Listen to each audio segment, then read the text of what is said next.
At 2 a.m., George jolted awake, his stomach twisting in agonizing pain. He reached out instinctively, only to find the sheets beside him icy cold. Anna still hadn't come home. The pain was growing sharper, a dull burn morphing into stabbing cramps. Trembling, George fumbled for his phone and dialed her number. It rang endlessly before someone finally picked up.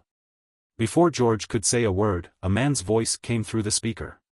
"George, Anna's asleep. If it's not urgent, talk to her tomorrow." "I'm hanging up." "Wait, please, wait." Every word felt like a knife to his gut, but the line went dead before he could finish. He called again. This time, the phone was turned off.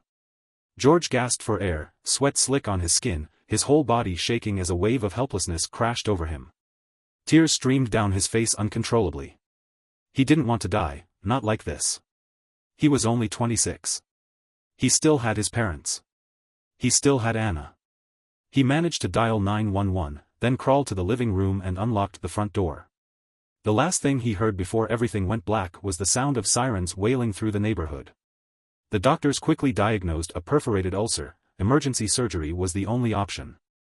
They needed to reach a family member, but Anna's phone remained unreachable. "Do you have any other family or close friends we can contact?" a young nurse asked softly, a flicker of sympathy in her eyes as she looked at his pale face on the hospital bed. George gave a faint, bitter smile and shook his head. His parents lived out of state. Even on the earliest flight, they wouldn't arrive until late tomorrow afternoon. His mother had a weak heart, he couldn't risk the shock. His best friend, Marcus, lived nearby. But Marcus's wife was days away from giving birth. He really didn't want to trouble him. "I'll sign the consent forms myself," George murmured. The surgery went through the night. When George finally opened his eyes, it was late the next morning. A hospital aide rushed over with a glass of warm water. "Mr. George, thank God you're awake. You don't know how dangerous you are." The doctor said the perforation was in a really dangerous spot. "If you had had the surgery any later, you might not have been able to be saved." George clutched his phone in silence. Tears began to fall again, uncontrollably. Not a single call. Not a single text from Anna. Nothing. He'd come face to face with death, and she hadn't even noticed. Maybe she was still tangled in someone else's arms, sound asleep. George redialed her number. This time, Anna picked up. "Anna, George, I know I've been distant lately, but I'm exhausted. Henry's mom had a severe allergic reaction last night. It was a mess. And there's nothing going on between me and Henry, all right? He's not a threat to you, and he's not going to come between us. Can you please stop making a scene?" Her voice was cold, laced with irritation. George gripped the phone tightly, speechless. There was a brief silence on the line before Anna spoke again. "George? Say something." "I'm in the hospital," George began, his voice barely audible. But before he could finish, he heard Henry's voice in the background, urgent and loud. "Anna, come quick, my mom needs you." "I have to hang up now," she said quickly, then ended the call. George stared up at the ceiling, his eyes slowly filling with a deeper shade of red. 8 years. He and Anna had been together for 8 years. They'd made it through senior year of high school, survived 4 years of a long-distance relationship in college, and finally, 2 years ago, they got married, built a life they had once dreamed about, side by side. They'd promised each other they'd work hard to create a home of their own. But now, all it took was her childhood neighbor, her so-called brother, coming back for 3 months, and suddenly, George was the one being dismissed as unreasonable and clingy. He let out a bitter laugh, pressing a hand over his eyes as tears spilled through his fingers. He laughed and cried at the same time, an exhausted, broken sound. George knew exactly what Henry and his mother, Mrs. Miller, meant to Anna. Back when Anna was a kid, her parents were always working overtime. Most nights, she had dinner at the Millers'. Mrs. Miller was a single mom, raising Henry on her own. Ever since they were little, Anna and Henry had been the pair everyone expected to end up together. They'd grown up like a perfect match in everyone's eyes, childhood sweethearts destined for marriage. Then during senior year, Henry and his mother moved abroad. They'd been gone for 8 years. Until 3 months ago, Henry came back, bringing his mother with him. She had been diagnosed with pancreatic cancer, and they came home to seek treatment. Naturally, they found Anna. And from that moment on, Anna started staying out late more and more often. Whenever George asked where she'd been, her answer was always the same: she was at the hospital. Knowing how close Anna had always been with Mrs. Miller, George never questioned it. He believed their marriage was solid, that nothing, not even Henry's return, could shake that foundation. In the beginning, he even offered to help, reaching out to specialists, trying to find the best care for Mrs. Miller. But slowly, something shifted. His presence seemed to irritate them both. Anna grew cold. Henry started acting like the victim every time George showed up, casting himself as the wounded party in some imaginary conflict. Eventually, Anna told him not to go to the hospital anymore. George didn't understand what he'd done wrong. He hadn't argued, hadn't lost his temper, he just waited patiently, hoping this phase would pass, that once everything settled down, things between him and Anna would go back to how they used to be. But after last night's emergency surgery, after nearly dying alone in that sterile hospital room, Anna's cold indifference hit him like a slap in the face. And for the first time, he felt something cracking inside him. Snapping out of his thoughts, George picked up his phone and sent Anna a message. He attached the hospital report along with it. Elsewhere in the same hospital, Anna sat on a bench, frowning at her screen. Henry leaned in beside her to look. Before Anna could say anything, Henry's eyes reddened, his head dropping low. When he finally spoke, his voice was choked with emotion. "I'm sorry, Anna. I shouldn't have called you. I know George is just afraid I'm going to steal you away, so he made up this whole emergency, pretending he was hospitalized just to get your attention. It's my fault. My mom and I, we've ruined what you had with him.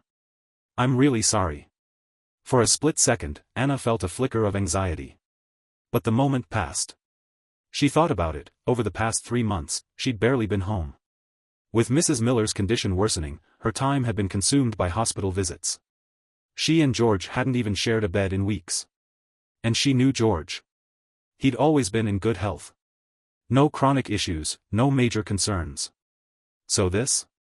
This had to be another one of his ploys, just another dramatic stunt to test her love, to pull her back in. Anna slipped her arm around Henry's, her voice soft and syrupy. "This has nothing to do with you. I've just spoiled him too much over the years. Now he's fabricating lies like this just to get my attention. Thank you, Anna. I don't know what I'd do without you," Henry whispered, then pulled her into a hug. Anna gently patted his back, offering him the calm, reassuring comfort he needed. It wasn't until Henry had fully calmed down that Anna finally picked up her phone and replied to George. "Anna, George, Mrs. Miller doesn't have much time left. You know how much she meant to me when I was little. Please stop this nonsense, don't curse yourself with such vicious lies just to get my attention.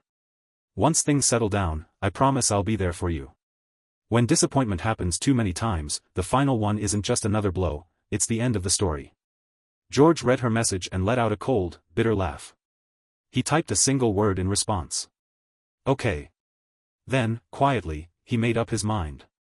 3 days later, George was discharged from the hospital. During that time, Anna never called. Not once. And George didn't try to reach her again either. "Sir, I know it was just a perforated ulcer, but most of your stomach had to be removed. You really need to be careful with your diet and rest properly," the nurse reminded him gently. George nodded, forcing a smile through the ache in his chest. "Thank you. I'll take care of myself." After thanking the nurse, George walked out on his own. He hadn't made it far when someone called out from behind. "George?" He turned around and saw Marcus carefully supporting Daisy, who was clearly nearing the end of her pregnancy.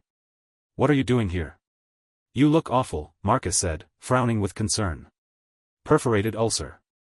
Had surgery," George replied calmly, his tone as even as ever, like it was no big deal. "Jesus, man. And you didn't tell me?" "Some best friend I am," Marcus said, clearly upset. Then he glanced around. "Where's Anna?" To all their friends, Anna was the textbook-devoted wife. If George got hurt, she would panic. Everyone envied how lucky he was to have her. Seeing her absent now genuinely shocked Marcus. "She's busy," George said lightly. "Staying at the hospital with her childhood sweetheart's mom." "What? Does she not know who her husband is anymore?" Marcus had heard bits and pieces about Anna and her so-called childhood friend, but this was absurd. Her husband just had major surgery, 2/3 of his stomach removed, and she didn't even show up? "It's fine," George said, brushing it off. "I'm done caring." Marcus wanted to dig deeper, but one look at George's pale face made him think twice. He held his questions back. George's rideshare vehicle is about to arrive, and Marcus and Daisy insist on walking him to the lobby. But the moment the elevator doors slid open, they all froze. Right outside, Anna stood with her arm wrapped around Henry's. For a second, no one moved. Then, almost reflexively, Anna pulled her hand away, her expression shifting sharply. "George," she snapped, her voice full of cold accusation. "I already explained everything in my message. Are you seriously stalking me now? Have you really become this irrational? George, I'm begging you." Henry suddenly dropped to his knees right there in the busy hospital lobby, tears running down his face. "Henry, get up. What are you doing?" Anna rushed to pull him up. "Don't stop me, Anna," Henry said, voice shaking. "It's me and my mom who wronged George. But George, my mom's dying, please, I'm begging you, just let Anna stay with us for a while. I'm not asking for forever."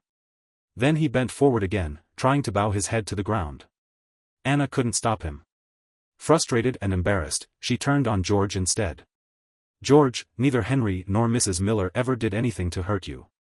They never spoke ill of you. And you pull stunts like this. Where's your conscience? You're disgusting." A crowd had started to gather, murmuring, pointing at George as if he were the villain in some scandalous soap opera. Marcus was seething, fists clenched, barely restraining himself. But standing beside him, quiet until now, Daisy stepped forward without hesitation, and slapped Anna across the face. "Have you lost your damn mind, Anna?" Anna staggered back, stunned. She'd never been hit in her entire life. Her glare immediately snapped to George. "You bring a pregnant woman to fight your battles now? George." Daisy moved forward again, clearly ready to hit her a second time, but both George and Marcus held her back, afraid she might hurt herself, or the baby. "Let's go." "My car's here," George said flatly, without sparing Anna or the kneeling Henry a single glance. He took Marcus and Daisy by the arm and started walking toward the exit. Anna had never felt so invisible. Rage surged through her. She stormed forward and grabbed George's wrist, barking at him like she had every right to command his life. "Stop. Apologize to Henry." George didn't respond. Anna's grip tightened. "I said, apologize." The pain in his wrist was nothing compared to the one gnawing at his chest. George turned around slowly, his eyes cold, his voice sharper than a blade. "Apologize? For what? What did I say? What did I do? And tell me, since when is this your private hospital? You can be here but I can't." His gaze pierced through her like ice. "Anna, maybe you should ask yourself where your decency went." For the first time, Anna felt something strange, a chill crawling down her spine. His eyes were hollow, like he wasn't looking at his wife anymore, just some stranger who happened to share his last name. Her grip on his wrist loosened. Without another word, George turned and walked straight out the door. Watching him go, Anna stood frozen. Henry shifted awkwardly beside her. "Have I made the situation worse for both of you?" he asked gently. Anna snapped out of her daze and patted his hand reassuringly. "No, this isn't your fault. I've just been neglecting him lately." Yes. That had to be it. That's why George was acting out, because he felt ignored. All this drama was just a cry for attention. She'd go home, talk to him, make it right. George loved her too much to stay mad. He'd come around, he always did. Trying to shake off the lingering discomfort, Anna took Henry's arm and stepped into the elevator. That evening, she decided to go home early. On the way, she stopped by their favorite restaurant and picked up all of George's favorite dishes. When she unlocked the door and stepped inside, George was on the phone. "Yes. Draft the agreement and send it to me. The sooner the better." He hung up just as she walked in. "What agreement?" Anna asked, keeping her tone light and breezy, as if nothing had happened that morning in the hospital. "Work stuff," George said curtly, not even glancing at her as he walked past. Anna quickly stepped forward and wrapped her arms around him from behind. "George, I'm home." Normally, he would have turned around, touched her cheek, pulled her into a soft kiss. But now, he didn't even flinch. He pried her arms off him without a word and walked straight into the bedroom, slamming the door behind him. Anna stood there, stunned, unsure how things had gone so wrong. She'd come home. She'd brought his favorite food. What more did he want from her? George hadn't slept well during his hospital stay. Every time he closed his eyes, all he could see was Anna defending Henry, standing on someone else's side. Later that night, freshly showered, Anna slipped into bed beside him. She lifted the blanket and curled up next to him, draping her arm over his waist, resting her cheek against the curve of his neck. "George. I know I've been distant these past few months. Did you miss me?" Her fingers started to wander under the blanket, her lips brushing his skin. But George recoiled, disgust tightening in his chest. He shoved her hand away, pulling back from her kiss like it burned. "I'm not interested." Anna had already swallowed her pride. She didn't understand what George was still so angry about. "George, what else do you want from me?" she snapped. "I saw the messages you sent to Henry." "Yes, Henry and I grew up together. But we're like siblings, why do you insist on twisting it into something dirty? And Mrs. Miller, she's like a mother to me. You know that. You lied about having surgery and used your own health to play mind games. I didn't even get mad. You showed up at the hospital today to spy on me, and I still tried to forgive you. Can you stop being so irrational?" George didn't even look at her. His voice was quiet, flat. "I'm tired. You should leave." Anna froze. "You want me to leave?" She stared at him, stunned. What did he mean, leave? This was their home. Was he actually telling her to get out? Before she could press the question, her phone started to ring. Anna pulled herself together and answered the call. "Anna, my mom's vomiting blood." Henry's voice was frantic on the other end. "Please hurry, I'm afraid she won't make it through the night." Anna shot out of bed. "Don't panic. I'm on my way." George lay still as he listened to her rush around the room, slipping on clothes, grabbing her bag, and disappearing through the door. He closed his eyes. At the hospital, Anna sat at Mrs. Miller's bedside, holding her frail hand, worry etched into every line of her face. Mrs. Miller slowly opened her eyes, clouded and weak, but her expression was urgent, desperate. "Anna, the only thing I can't let go of, is Henry," she rasped. "I know it's a lot to ask, but please. I'm begging you. Will you marry him? Take care of him when I'm gone." Anna froze. She could take care of Henry, that much, she was willing to promise. But marry him? How could she possibly do that? She had sworn to herself, countless times, that no matter what happened, she would never leave George. Never. Seeing the conflict on her face, Mrs. Miller began to cough violently, blood staining the tissues Anna had just handed her. Henry stepped in, gently holding her. His voice cracked with emotion. "Mom, please don't push her. Anna's already married, don't make this harder for her." But Mrs. Miller shook her head, tears sliding down her cheeks. "No, you two were meant to be. It's my fault. I never should have taken you abroad. I ruined everything." Her breath became shallow, her body trembling as panic overwhelmed her. Anna, shaken by the scene, gripped Henry's hand tightly. "Mrs. Miller," she said, her voice firm but gentle, "I promise, I'll marry Henry. I'll take care of him for the rest of his life." Mrs. Miller clutched Anna's shirt with surprising strength, her eyes wide and pleading. "Swear it." Left with no other choice, Anna slowly raised 3 fingers. "I swear, I'll marry Henry. If I break this vow, may I die a miserable death." A faint smile spread across Mrs. Miller's gaunt face, the first in a long while. "I won't live much longer. You two must hold the wedding before I go." But the words had barely left her lips before she fell unconscious again, too weak to go on. Outside, Anna sat on a bench just outside the hospital, her brow furrowed, her eyes blank and distant. Henry returned with 2 cups of coffee and sat beside her. "Anna. I know what my mom asked was too much. But she's dying. I just don't want her to leave this world full of regret. Don't worry, we'll just have a symbolic marriage. I'll talk to George and explain everything." "No, I'll talk to him," Anna said, staring ahead. "He's a good man. He won't be angry." "You really think he won't be angry?" Henry hesitated, looking like he was holding something back.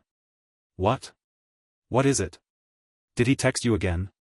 Before Henry could answer, Anna snatched his phone and opened his messages. And there it was.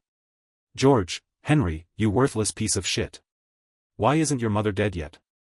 Anna nearly dropped the phone. Her fingers trembled as she stared at the screen in disbelief. She had never imagined George could say something so vile. He wasn't like this, at least, not the George she used to know. "Anna, don't be upset," Henry said gently, putting on a sympathetic act. "George is just blinded by how much he loves you. His attempt to cover for George only made Anna's fury burn hotter. He's gone too far. He's going to apologize to you, I'll make sure of it. Henry lowered his gaze, nodding meekly. But in the shadow of his lashes, a flicker of smug satisfaction glinted in his eyes. The lawyer worked quickly. By the next day, the divorce papers were ready. George gave them a brief look and nodded with satisfaction. There wasn't much to argue over, no entangled finances, no joint savings. The only shared asset was the house, inherited from Anna's grandmother. But George had poured his heart and soul into it. From the architecture to the interior finishes, he had overseen everything. Every tile, every paint color, every light fixture bore his touch. It had been their dream home, a space he built with the future in mind, his love letter to the life he thought they'd build together. There was even a nursery, meticulously designed long before they'd even started trying for a child. It had been George's proudest project, a symbol of everything he hoped for. Now, as he looked around the house, all he could feel was bitter irony. He couldn't stand being surrounded by the wreckage of what used to be his hope. He cut his medical leave short, returned to work, and started prepping to hand over his responsibilities. He was resigning. Leaving it all behind. He'd move back to take care of his parents and put Anna, and everything tied to her, behind him for good. But when he parked his car outside his office, he spotted the two people he least expected to see. Anna stood there, disappointment written all over her face. Henry hovered just behind her, silently playing his role. "George," she said, voice tight with frustration, "I came here because I hope you'll apologize to Henry, sincerely. I don't believe you really meant the things you said." But that wasn't the only reason she was here. Anna also wanted to convince George to help fulfill Mrs. Miller's final wish. George caught the judgment in her eyes and let out a soft, mocking laugh. "Oh? What exactly did I say that was so outrageous you had to come all the way here? Are you really going to deny it?" Anna turned to Henry. "Show him the message." But Henry hesitated, shaking his head before stepping forward. "George, you can insult me all you want, I don't care. But my mom, she's not going to make it. All she wants before she dies is to see me and Anna married." "Hold it," George cut him off coldly, brushing away Henry's hand. "You said I insulted you? Then be specific, what did I say?" Henry stumbled over his words, clearly caught off guard. His mouth opened, then closed again in silence. Anna immediately stepped in, her voice rising. "Enough, George. He's trying to protect your dignity and you're still pushing him? You think it's okay to curse his dying mother? To accuse him of ruining our marriage? What the hell happened to you? Didn't all those years of education teach you anything? What would your parents say if they saw you like this?" Suddenly, George slapped H. His hand stung from the force of it. Anna froze, stunned. Her eyes widened in disbelief. "You hit me?" "That's right," George said coldly. "Hurts, doesn't it?" His voice dropped into a twisted half-smile. "Yeah, I said it. I cursed his mother. I hope she dies soon. So what? She's not my mother, why the hell should I care? She even said I should step aside so you two can be together. Fine by me. Take it to court, I'll sign the papers anytime." Without another glance at either of them, George turned and walked away. Anna stood frozen, watching his figure disappear down the street, getting smaller and smaller. A sudden panic gripped her chest. Why did he look so indifferent? So detached? Why hadn't he fought back at all when she said she was marrying Henry? Where is the man who smiled at her every morning? Henry gently touched her cheek where George had hit her, his expression full of sympathy. "Anna. George loves you so much. He didn't mean to hit you, he's just upset. Those things he said, they were just words, nothing more. I'll talk to him myself. I'll explain everything. You'll see, things will go back to how they were." His voice was warm and gentle, like a soothing balm. Slowly, Anna's tension began to ease. She nodded, convincing herself Henry was right. No matter what had just happened, she told herself confidently, George would never go through with the divorce. "You really made up your mind?" Jessica asked, holding George's resignation letter in her hands, still reluctant to believe it. George nodded with a calm smile. "Yeah. My parents aren't in the best shape, and I'm their only son. I've decided to move back home and be closer to them." "What about Anna? What's she going to do about her job?" Everyone at the office knew about George's relationship. Long distance through college, and after graduation, he'd moved to Los Angeles just to be with her. To most, they were the gold standard of loyalty and love. Especially since Anna was one of the youngest associate professors at the University of California, her career was skyrocketing. There was no way she'd ever give that up. "I'm getting a divorce," George said, almost casually. "A divorce?" Jessica stared at him, stunned. George gave a faint, bittersweet smile. "Yeah. The paperwork's in progress." He'd always been the steady type, easygoing on the surface, but once he made a decision, he never wavered. And this time, it was clear, he wasn't looking back. "Well," Jessica said quietly, signing off on his resignation, "then I wish you nothing but success and happiness ahead." She didn't try to change his mind. There was no point. George spent the rest of the day wrapping up projects, handing over files, and finalizing his departure. That evening, the finalized divorce agreement arrived at the office by express courier. He read through the terms carefully, then signed it without hesitation. Later that night, Jessica gathered everyone for a farewell dinner. After the meal, someone suggested hitting a bar. George, surprisingly, agreed. Back when he was with Anna, he rarely went out with colleagues. She didn't like it, and he'd always respected her preferences. Funny, he thought. He had respected everything about her, her habits, her boundaries, her world. And yet, this was how it all ended. By the time George got home, it was well past midnight. He opened the door and found Anna sitting on the couch, cigarette in hand. She immediately stubbed it out when she heard him enter and stood up, looking a little guilty. "I'm sorry, I couldn't help smoking at home," she said softly. "It's fine." George didn't even glance at her. This wasn't his home anymore, at least, not in the way it used to be. He wasn't going to care about whether she smoked in the living room. He used to strictly control her because he was worried about her health, but now and in the future, no matter how she is, it has nothing to do with him. George kicked off his shoes and started walking toward the bathroom when Anna stepped in front of him, blocking his path. She had made up her mind, tonight, they needed to talk. "George, I need to tell you something." George was tired. Too tired to argue. He stood still, looking at her calmly, eyes steady and unreadable. "You tell me." Anna had assumed he'd be upset after this morning. She thought he'd come home late to avoid her, thought he'd give her the silent treatment. But to her surprise, George wasn't angry. He wasn't cold or hostile. He was just calm. That unexpected calm unsettled her, but she pushed the feeling down. This couldn't wait any longer. Mrs. Miller's condition took a turn. The doctors issued a critical notice, she could pass any moment now. She has one final wish. She wants. Anna paused. She didn't believe she'd done anything wrong, but the words still caught in her throat. How could she say this out loud to her husband? How could she tell him she planned to marry another man? "She wants you to take care of Henry after she dies," George said, finishing her sentence without emotion. "She wants to see you two get married before she goes. Is it right?" He hadn't forgotten a single word Henry said that morning. He hadn't responded then because deep down, he wanted to hear it from her. Wanted her to say it to his face. So she knew it too, just how cruel it sounded. "You already know?" Anna asked, surprised. But now that it was out, she figured she might as well explain herself, try to make him understand. "George, when I was little, my parents were always working. Once I was sick and Mrs. Miller carried me to the hospital in the wind and rain. She stayed by my side for 3 days and nights. She's been like a mother to me. I can't just sit back and let her die with regrets. So if you could just..." "You don't need to say anything else," George interrupted softly. "I agree."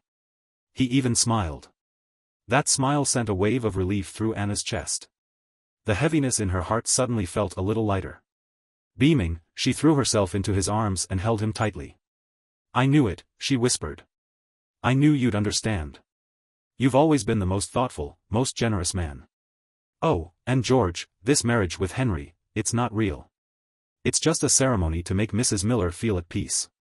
I won't invite too many people, but if anyone starts gossiping, I'd really appreciate it if you could help explain things on my behalf."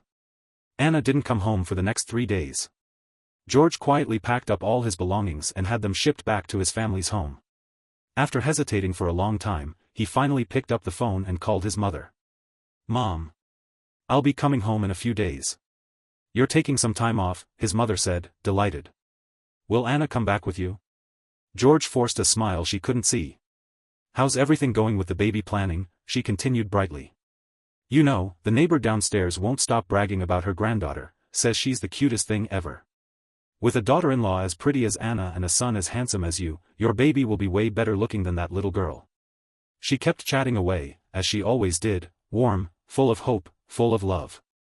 But this time, George sat silently, his throat tightening, his eyes brimming with unshed tears. His mother noticed the shift in his breathing. Her voice immediately softened, turning serious. George, what's wrong? Something happened, didn't it? George took a deep breath, then spoke the truth. Mom. I'm divorcing Anna. Silence fell on the other end of the line.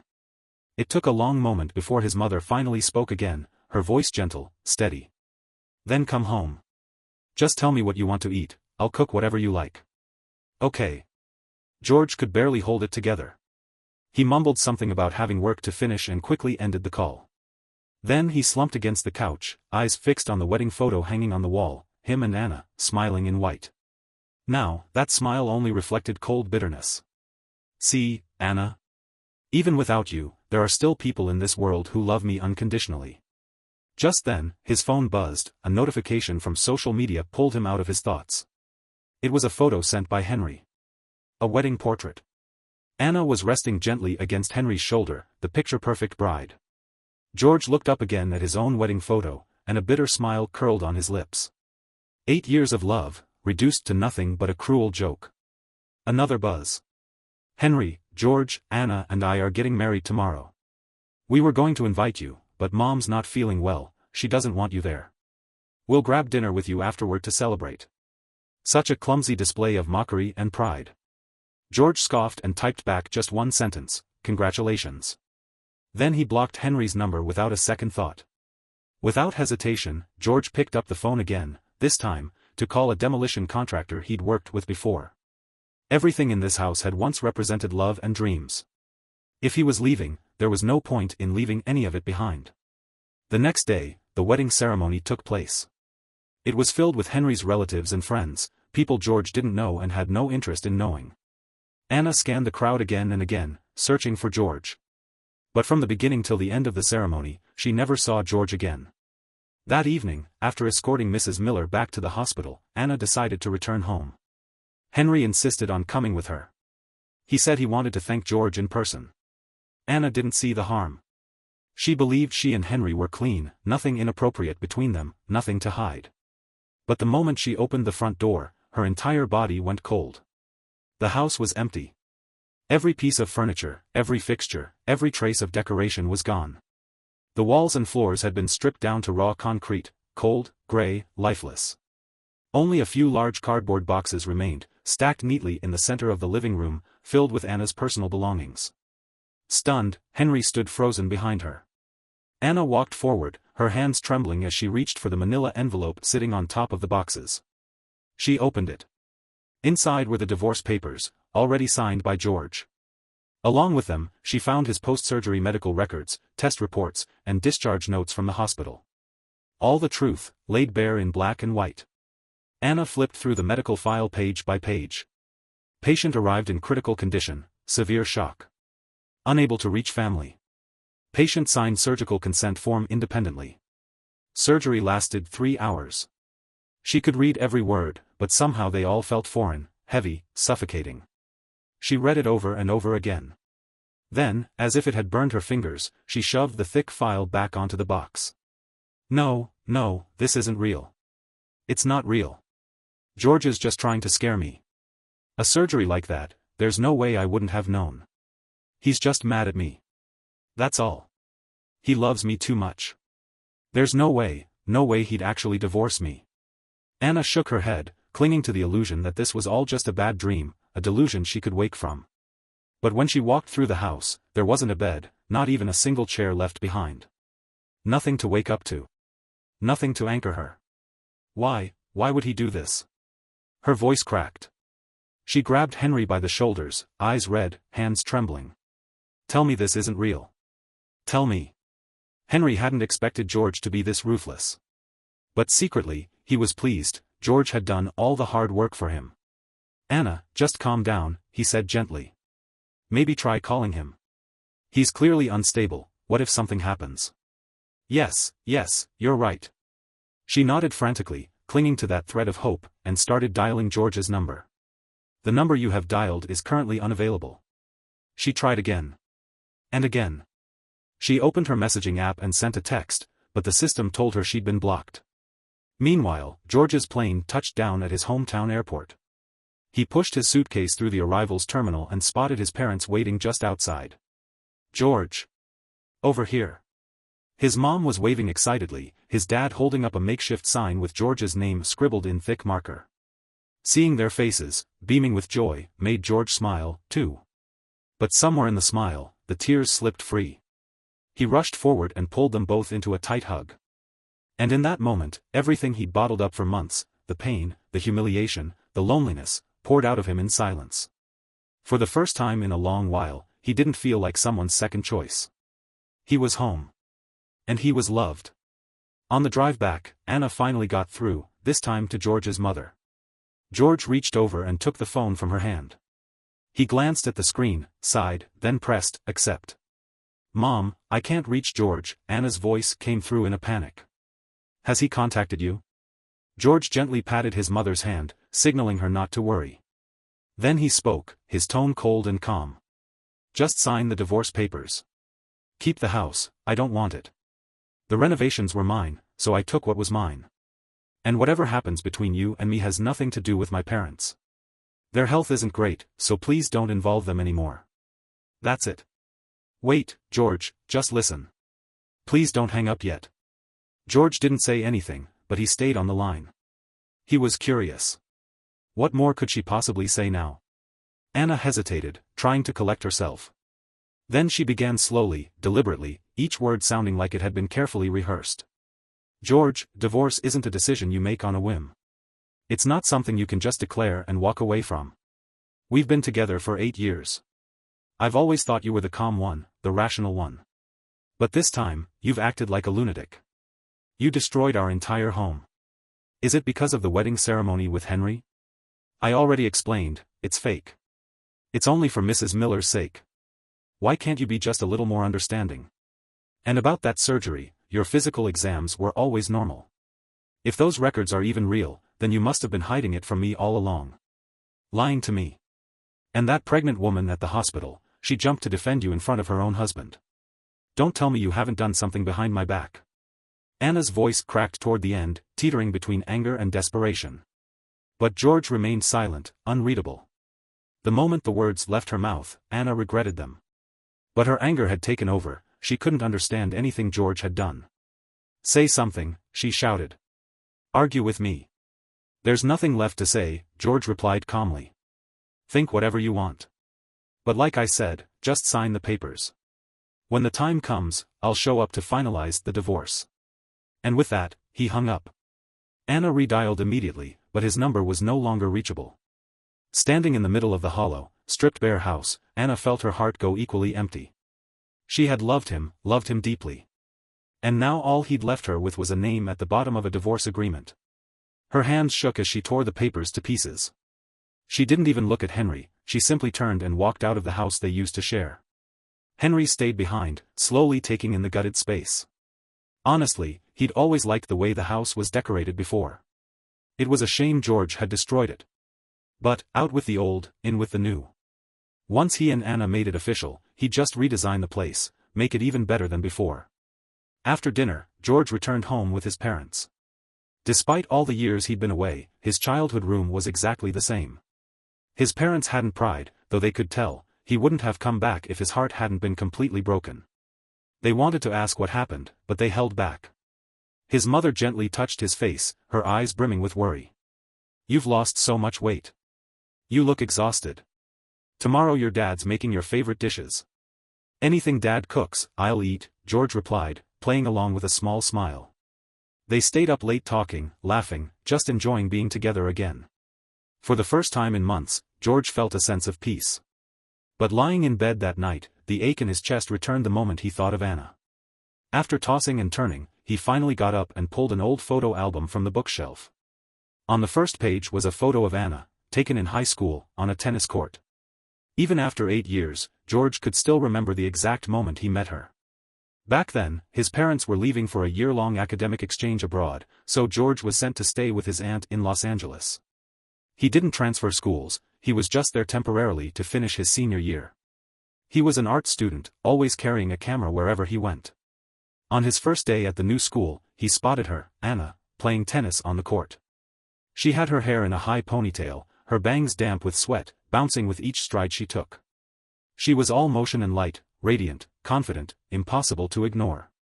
She was beautiful, yes, but more than that, she was alive in a way that made everyone around her fade into the background. On instinct, George raised his camera. Click. The flash went off, catching the golden tint of the late afternoon sun. Everyone on the tennis court turned to look. A few girls nearby burst out laughing and teasing. "Anna, you've got another admirer. Wow, bold move, he's photographing you right out in the open. Hey, which class are you in? Haven't seen you around before." George stood there, completely flustered, camera still in hand, unsure whether to run or apologize. At 17, he'd been painfully shy. Then Anna walked right up to him. "I'm Anna, senior class 8, she said with a small smile. "When you get that photo printed, can I have a copy?"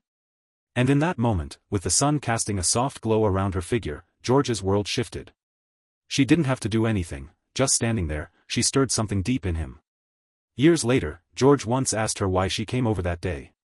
She told him it was to save him from embarrassment, that she'd seen how awkward he looked and wanted to help. But what she didn't know was that by introducing herself like that, giving her name and class so casually, she'd only made him more nervous. The memory ended there. George closed the album. He didn't need to look further. Every page in that album was filled with photos of Anna, her in high school, snapshots of a younger, purer time. If he was going to say goodbye to this relationship, he had to let go of those memories too. He got dressed, took the photo album, and all the notes and little keepsakes from years of quiet devotion, and headed downstairs. The late autumn wind was crisp, cool against his skin.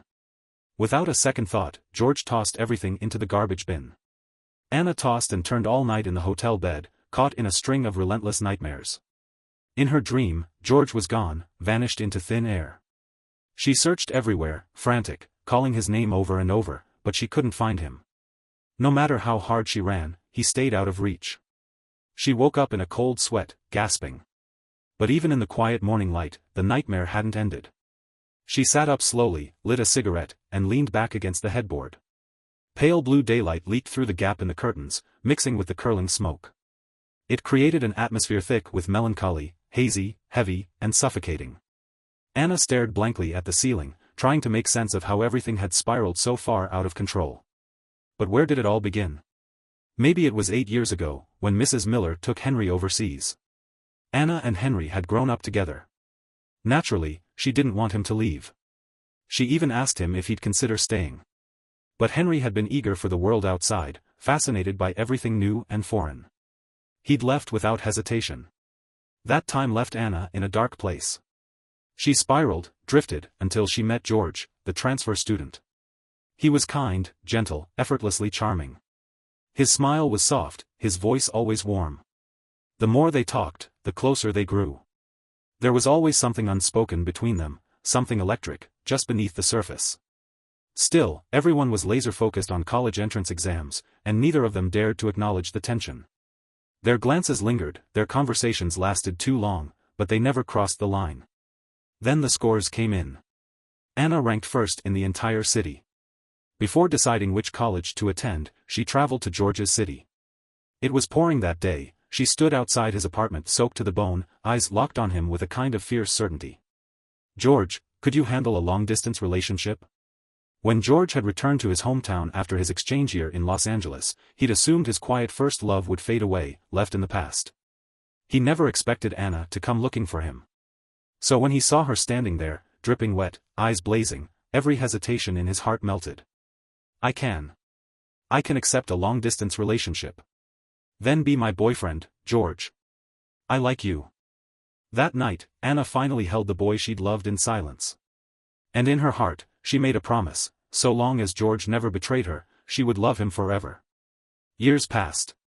Anna was accepted into a combined master's and doctoral program at the University of California. George was admitted to his dream architecture school.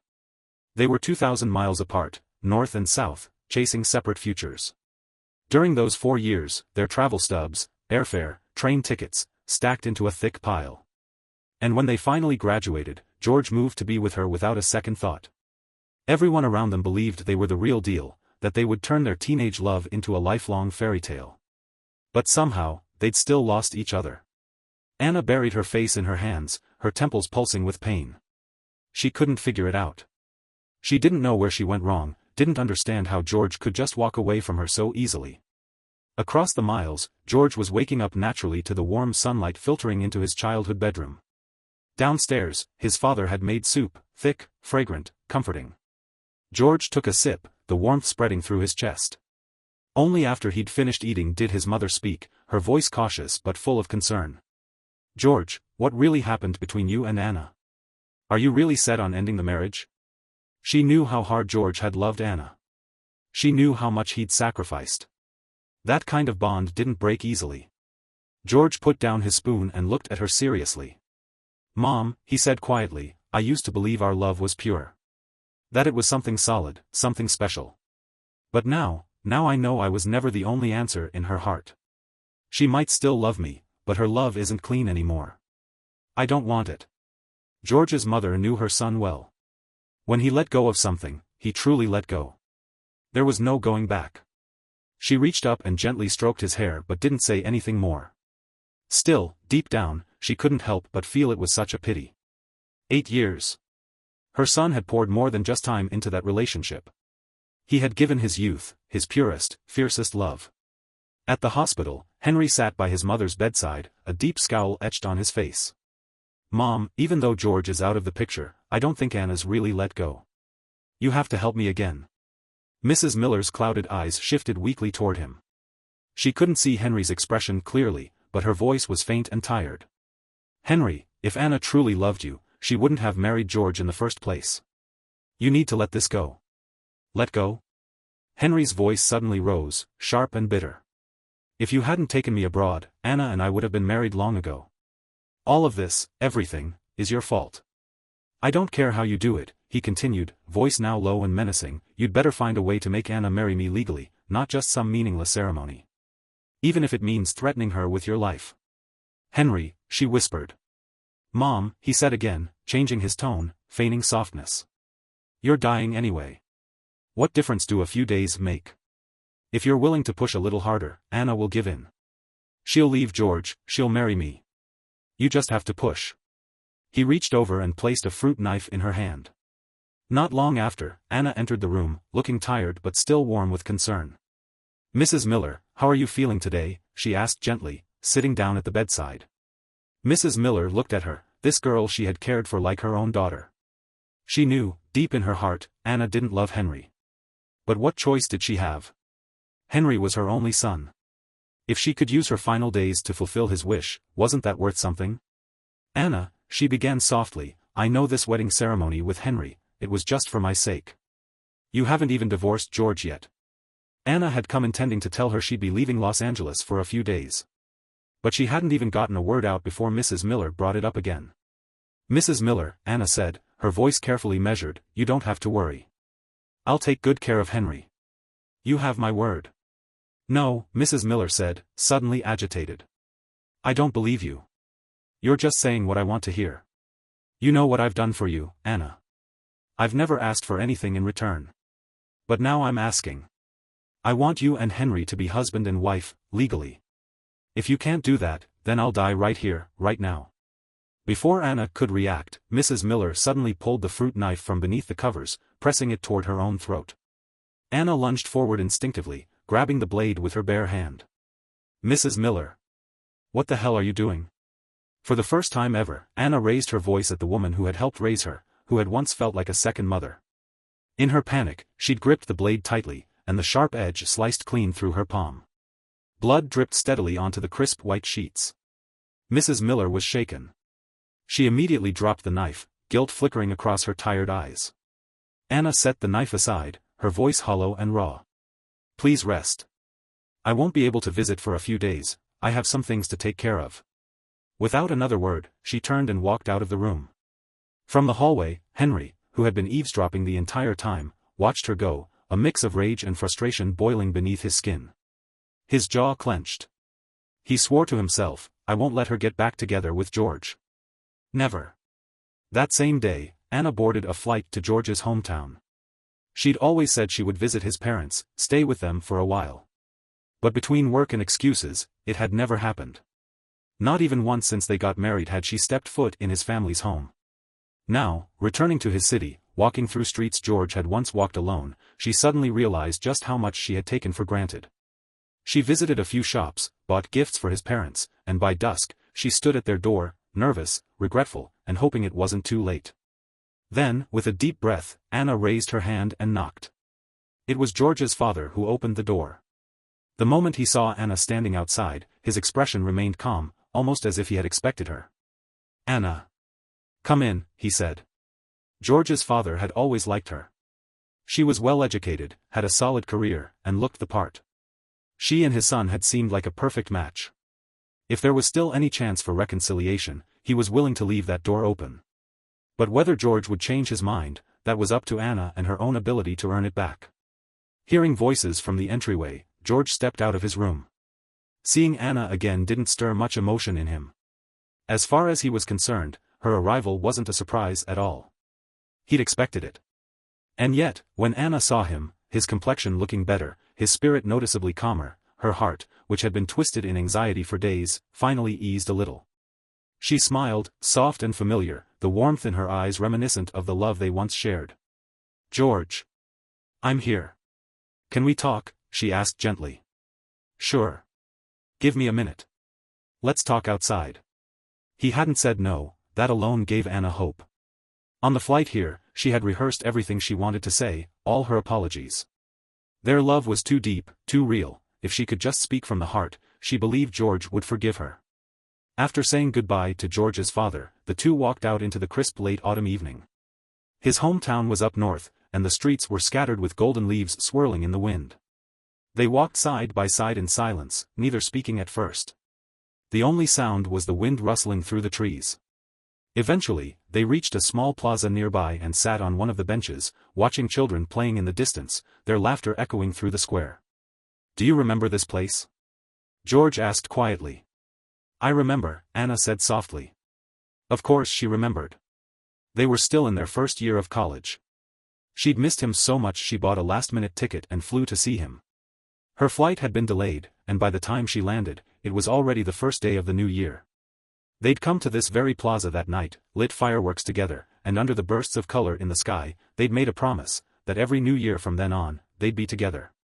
Even now, thinking back, George still felt the stirrings of that younger, purer love. George. I'm sorry, Anna said, her voice catching. Everything I said before, I didn't mean it. I wasn't thinking about your feelings. I was wrong. We've been together for so many years. I don't want anything, anyone, to come between us. The house is gone, but we can rebuild it. Or we can start fresh. You always talked about wanting a place with a little yard, remember? We can get a new place. Just say the word. Her voice grew shakier with each sentence. She wasn't pretending, she truly wanted to make things right. And George, he wasn't made of stone. Hearing those words, something inside him stirred. How could it not? She was the girl he'd fallen for at 17, the one who had once walked into his world and lit it up. But even the most beautiful vase, once cracked, could never return to the way it was. No matter how skillfully you tried to piece it back together, it was no longer whole. George smiled faintly, his gaze steady and clear. Anna. I don't regret loving you. In fact, the time we spent together will always be one of the most beautiful parts of my life. But I'm done being someone's second choice.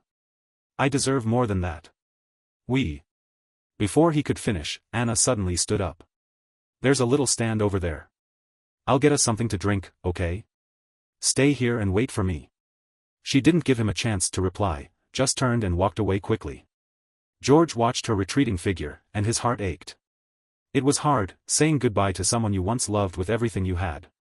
If he hadn't been so thoroughly disappointed, time after time, they would have never ended up here. But now, he had nothing left to offer her. And he wasn't going back. Still, The weight of their shared past, of everything they'd been, made it hard not to feel a flicker of sorrow. Minutes passed. Then more minutes. The plaza gradually emptied. The sounds of laughter faded.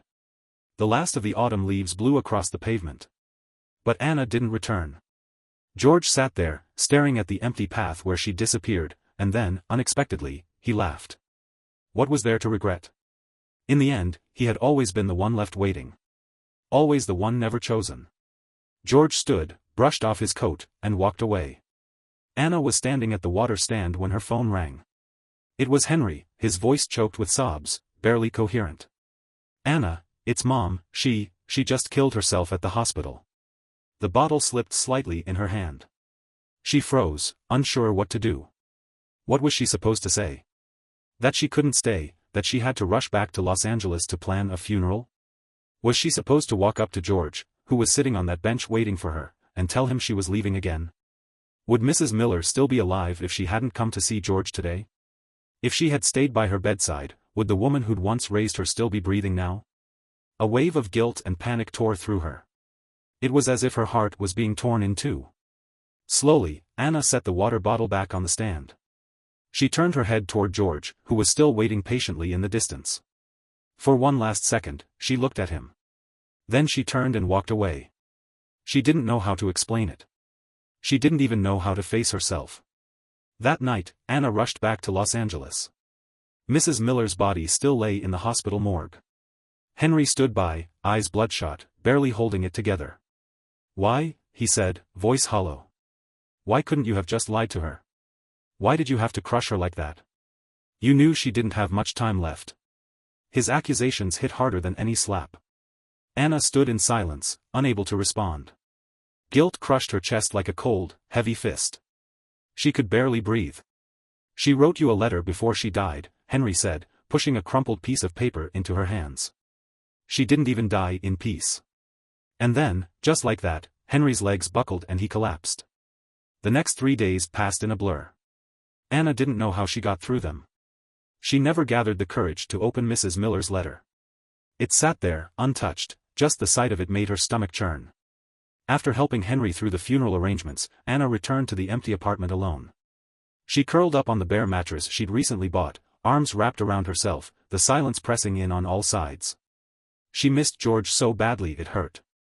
She wanted to hear his voice, feel his arms around her, anything. But he had blocked her on every platform. Every phone number, every message. Gone. She looked around the stripped-down apartment, the hollow space that used to be their home, and finally understood. He hadn't just removed the furniture. He'd erased every trace of himself. He wanted to disappear from her life completely. And what shattered her most was the realization, she had almost nothing left of him. She had barely taken any photos of George herself. She scrolled through her camera roll for hours, hoping to find something, anything, a smile, a laugh, a candid moment. But there was nothing. Not even a single clear photo of his face. In desperation, she remembered the home surveillance system, thankfully still logged in under her account. The cloud storage should have the past few months' footage saved. It was like stumbling on a lifeline. She opened the platform and clicked on the first recording, June 11th, George's birthday. The screen lit up, and for a moment, their home looked like it once had, warm, cozy, full of life. George had cooked an entire dinner, setting the table with care. He'd even poured the wine and placed the cake on the table by 7 p.m., the time she usually got home from work. He hadn't celebrated his birthday outside in years. For both of them, birthdays had always been quiet, just the two of them at home. Anna had never liked crowds, and George had always said that her happiness was his celebration. Minute by minute, the footage rolled on. But the door never opened. The person who should have come home never did. Eventually, George picked up his phone and called her. No answer. No answer, why didn't I answer the phone? Anna muttered, watching herself fail him in real time. It took her a while to remember. That was the day Henry and Mrs. Miller returned to the country. She'd gone to the airport to pick them up. Her phone was on silent. She had been too caught up in the joy of their reunion, so much so that she completely forgot it was her husband's birthday. The man she claimed to love most, forgotten on his most important day. From 7 p.m. all the way to midnight, George waited. The dinner he'd carefully prepared had long gone cold. The special birthday cake he'd ordered, handmade, with his favorite flavors, had started to melt, the frosting slumping at the edges. At 11:15 p.m., just as George was clearing the table and quietly tossing away the uneaten food and ruined cake, Anna came home, her face weighed down by fatigue and worry. Before he could say a single word, Anna launched into the story of how Mrs. Miller and Henry had just returned to the country, and how Mrs. Miller had been diagnosed with cancer. George saw the distress in her expression, saw the pain in her eyes. And so he swallowed the words that had been resting on his tongue. "It's my birthday today." Instead, he wrapped his arms around her and held her, gently consoling her for something that had nothing to do with him. In fact, on George's birthday, Anna deliberately left school 2 hours early. She went to buy flowers and pick up a diamond bracelet that she had customized for a long time. She had meant to surprise him. But then, Henry called. She happily ran straight to the airport and gave all the flowers and gifts to Henry, whom she hadn't seen for 8 years. Now, sitting alone in the dark, Anna could barely breathe as the memory washed over her. "What the hell was I thinking?" she whispered to herself. "I must have been insane." She kept watching the home surveillance videos. In most of them, George was alone. On July 8, she had come home again, only because George had called her multiple times, saying he wasn't feeling well. But as soon as she got there, she received another message from Henry: Mrs. Miller wasn't doing well. She barely spoke a word to George. She poured him a cup of warm water, then left again. That night, George couldn't sleep because of stomach pain. At 3 a.m., he ordered stomach medicine through a delivery app alone. The footage showed him curled up on the bed, clenching his stomach, his face contorted in pain. Anna, watching it now, slapped herself across the face, hard. She didn't even care about the sting. It wasn't enough. It wasn't nearly enough.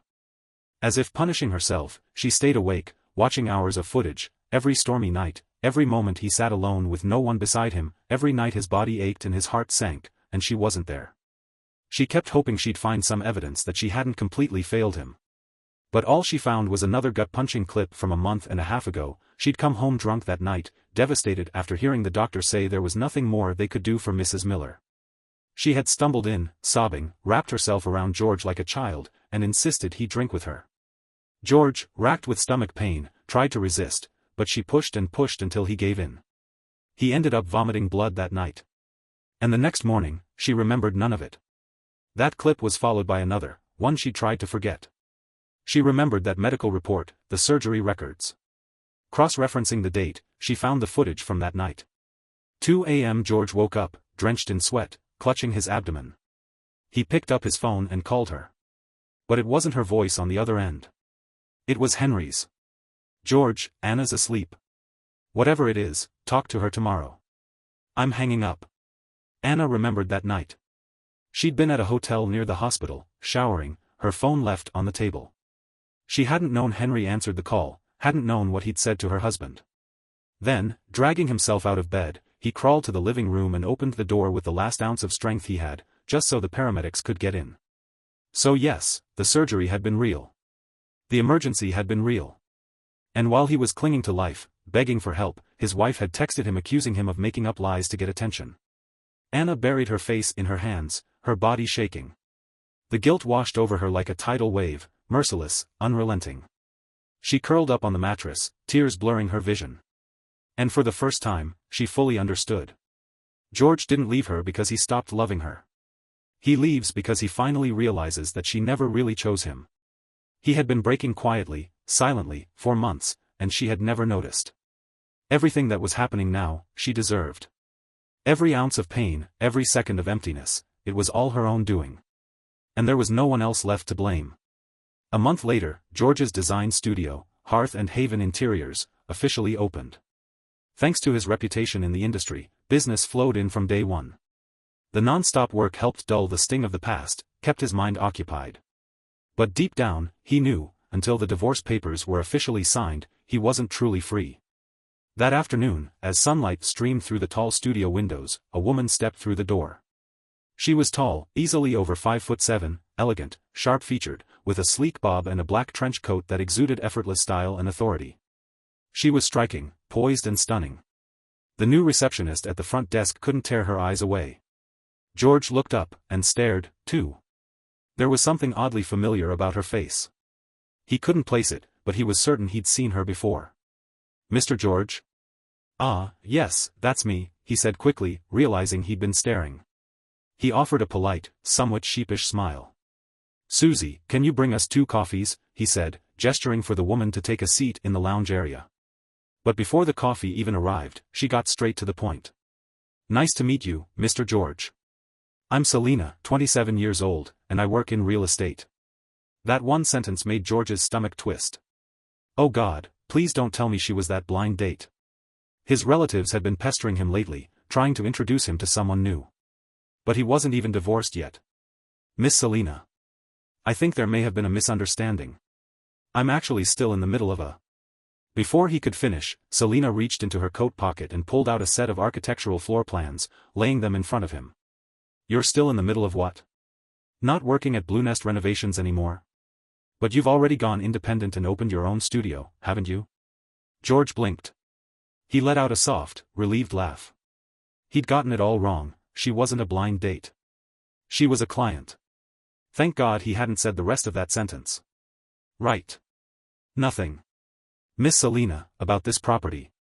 He pivoted quickly, smoothing over the awkward moment as he picked up the floor plan. But the moment he looked at it, his smile faded. His brows slowly drew together in disbelief. He stared at the design, stared hard. Because it was familiar. Uncannily familiar. When George was 16, he'd entered a school-wide design competition. The theme was open, students could submit anything they wanted. Most kids submitted robotics or abstract sculptures. But George had submitted a floor plan, a 3-story garden villa titled My Future Home. Compared to the sleek, high-tech entries, his design had seemed mundane, naive. He didn't win anything. But all submissions were displayed in the school's exhibition hall. He'd even been mocked for it. Who the hell could ever afford a 3-story villa with a garden? Dream on. But he'd never forgotten that layout. It was his dream, drawn on paper in ink and hope. And now, here it was again. Not identical. But close. The structure, the flow, the spirit of it, it was unmistakably inspired by his original design. Only this version was cleaner, better, more refined in the details. More real. Has this house already been built? He asked, voice low. He didn't know why his teenage dream had resurfaced like this, or how this design came to be. But he needed to see it. He had to know what it felt like to watch a dream step off the page into real life. It's a finished property, Selena replied with a faint smile. George looked down at the cover page of the brochure. 30 minutes later, George stepped out of Selena's car. In front of him stood a 3-story garden villa, his dream, alive in brick and glass and stone. He stood there for a long moment, motionless. It still felt like a dream. It's beautiful, George said, gazing at the villa. I've got pretty good taste, don't I? Selena replied with a light smile, then stepped forward and pushed the gate open. She gestured for him to enter. After you. Miss Selena, George asked as they walked inside, is this house for you to live in? Yeah, she said easily. It's my future marital home. Then you and your husband must be really happy. He's not my husband yet, she said with a soft laugh, and a flush of pink rose on the tips of her ears. George smiled. Her shy reaction was unexpectedly endearing. There wasn't any furniture in the house yet, but in the eyes of an interior designer, it was a blank canvas, a treasure trove of potential. Do you have any design preferences? He asked, pulling out his notebook. I'll leave that up to you. Let me decide. George raised an eyebrow in surprise. Selena tilted her head, her eyes warm with amusement. You are the designer, I am not. You make the decisions. I just meant, do you have a particular style you like? George clarified. She shook her head with a relaxed smile. Whatever you decide, I'll trust your taste. Truthfully, a lot of clients said they had no opinion, but rarely with such genuine ease. Still, George had to be sure. So you're set on having me do the design? Absolutely, she said without hesitation. Do you want to sign the contract now? No rush, he chuckled. Clients this easygoing were rare. After taking photos and scanning the floor plan, the day had already slipped into early evening. George was about to call a ride when Selena insisted on driving him home. He tried to politely decline, but she wouldn't take no for an answer, so he ended up back in her passenger seat. The back seat was packed with several boxes of wine, there wasn't even room to sit. The car moved through the quiet streets as dusk settled over the city. George leaned against the window, watching the scenery pass by. Early winter in Boston had a raw, almost poetic stillness. The trees had long shed their leaves, and the sky carried that unmistakable scent of an impending snowfall. It hadn't arrived yet, but the anticipation alone was strangely comforting. Beside him, Selena drove with an easy calm, glancing his way from time to time. Maybe it was the silence, or maybe it was just an instinct to fill it, but George decided to strike up a conversation. After all, she was a client, and if this project went through, it would hit his half-year performance goals in one shot. "Miss Selena, you mentioned Blue Nest earlier, did you already know about me from before?" "Of course," she said with a nod. "I've followed your work for a while now. I saw your award-winning design featured in a magazine. I loved it. I remember thinking, someday, when I buy a house, I'm going to ask him to design it for me." The car came to a stop at a red light. Selena turned to face him slightly. "To be honest," she added, "I didn't expect you'd be back here." "Why not? Even when I was in LA, you could have reached out. In our line of work, it's not like we're tied to one city." Selena went quiet for a beat. The light changed. She started driving again. "It's not the same," she said quietly, almost to herself. Something in the air shifted. Not heavy, but just off. George couldn't quite put his finger on it. He was about to follow up, to lighten the mood, when Selena's voice cut in again. "I noticed your ring finger," she said. "You've got a faint tan line. Where's the ring?" George froze for a moment, then glanced down. Sure enough, a subtle band of lighter skin still marked his finger where his wedding ring used to sit. In this day and age, divorce wasn't exactly taboo. There was no reason to lie or dance around it. "I took it off," he said honestly. "I'm getting divorced." "So, it's not finalized yet?" she asked, softly. "We've passed the mandatory waiting period. It'll be official any day now." George said it like it didn't matter anymore, like the words held no weight.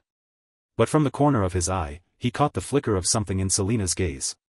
A quiet sympathy, and something else, something softer, almost tender. Something that lingered just a second longer than it needed to. The next day, the contract was signed without a hitch. But just like George had said before, now that the waiting period had passed, it was time to head back to Los Angeles to finalize the divorce with Anna. He took 3 days off work and flew back. This time, though, he had more than one reason to return. Marcus's wife had given birth, a beautiful baby girl. The moment George landed, he headed straight to the maternity center. The second he saw the tiny little princess wrapped in a soft pink blanket, something inside him cracked. He didn't know why, but his eyes welled with tears. Marcus looked over and chuckled. "Why the hell are you crying?" But as soon as the words left his mouth, he regretted them. He quickly tried to soften his tone. "Hi. How are you doing lately? Are you still living with Anna?" George wiped at his eyes and gave a light laugh. "No. That's over. I'm here to sign the papers. If you've made up your mind, then good. You're handsome, smart, successful, there's no shortage of women out there. No need to tie yourself to one who doesn't know what she's got." Marcus still hadn't forgotten the day at the hospital, Anna demanding that George apologize to Henry. The image alone was enough to sour his mood. Sure, he'd heard Anna wasn't doing well these days, but honestly, he didn't feel much sympathy. "I don't know if she regrets anything," George said calmly. "But I don't. Not for a second." Because of the need to keep the new mom and baby on a strict rest schedule, George didn't stay long. But as soon as he stepped outside the maternity center, he saw her. Anna. She stood by the entrance, windblown and slightly disheveled, as if she'd rushed straight from somewhere. It had only been a month, but she looked thinner, worn down. Her eyes were tired, her face pale. She looked nothing like the woman he remembered. "You eaten?" she asked, trying to sound casual, though her voice wavered slightly. There were so many things she wanted to say, but this wasn't the place. "Not yet," George said. "Come on. I've been craving that place near your campus, the one I used to like." Anna's heart jolted, eyes lighting up with a flicker of hope. "Okay." An hour later, they were seated in a familiar little restaurant, one that held years of memories. A few of George's favorite dishes were placed on the table, steaming hot and just like he remembered. He dug in immediately, enjoying the comfort of the food. His mood brightened with every bite. Anna, on the other hand, didn't touch a thing. She just sat there, watching him eat, trying to memorize every line of his face.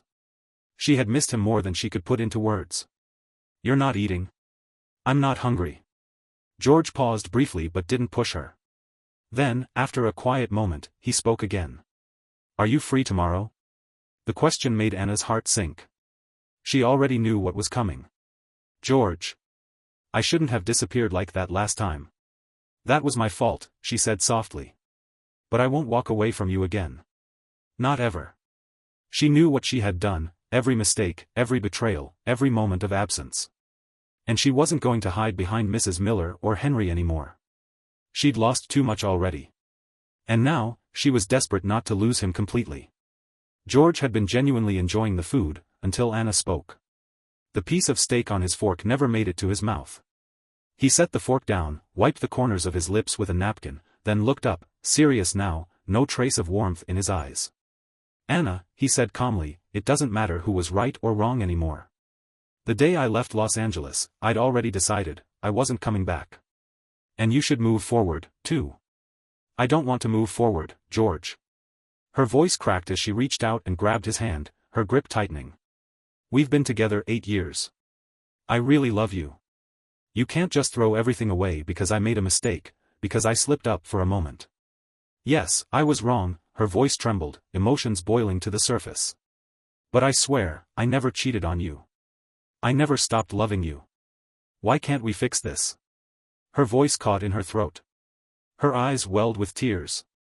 Once, those tears might have broken him. Once, he might have taken her hand and held her close, soothing away her guilt. But not now. Not after everything, after being ignored, dismissed, replaced. Because even now, she still didn't understand what she'd done. She thought love meant never cheating, and anything short of betrayal could be forgiven. But George had been abandoned long before her guilt ever showed up. He pulled his hand free and stood up. "Tomorrow, 8 a.m. meet me at the courthouse with the paperwork. If you don't show up, I'll take the wedding photos of you and Henry straight to court and file for divorce myself." Without another word, he turned and walked away, not even glancing back. Anna didn't move. It felt like a mountain had collapsed on top of her, pressing the air out of her lungs. She sat there frozen, hollow. That night, she drowned herself in alcohol at a dimly lit bar. By the time the driver dropped her off at the barely livable apartment she now called home, she was violently sick, clinging to the bathroom floor, vomiting until her eyes blurred with tears. She curled beside the toilet, shaking and drenched in sweat. Once upon a time, if she drank too much and came home like this, George would have taken care of everything, making her sobering tea, giving her antacids, wiping her face, even helping her wash up. If she woke up thirsty in the middle of the night, he'd bring her a warm glass of water without a word.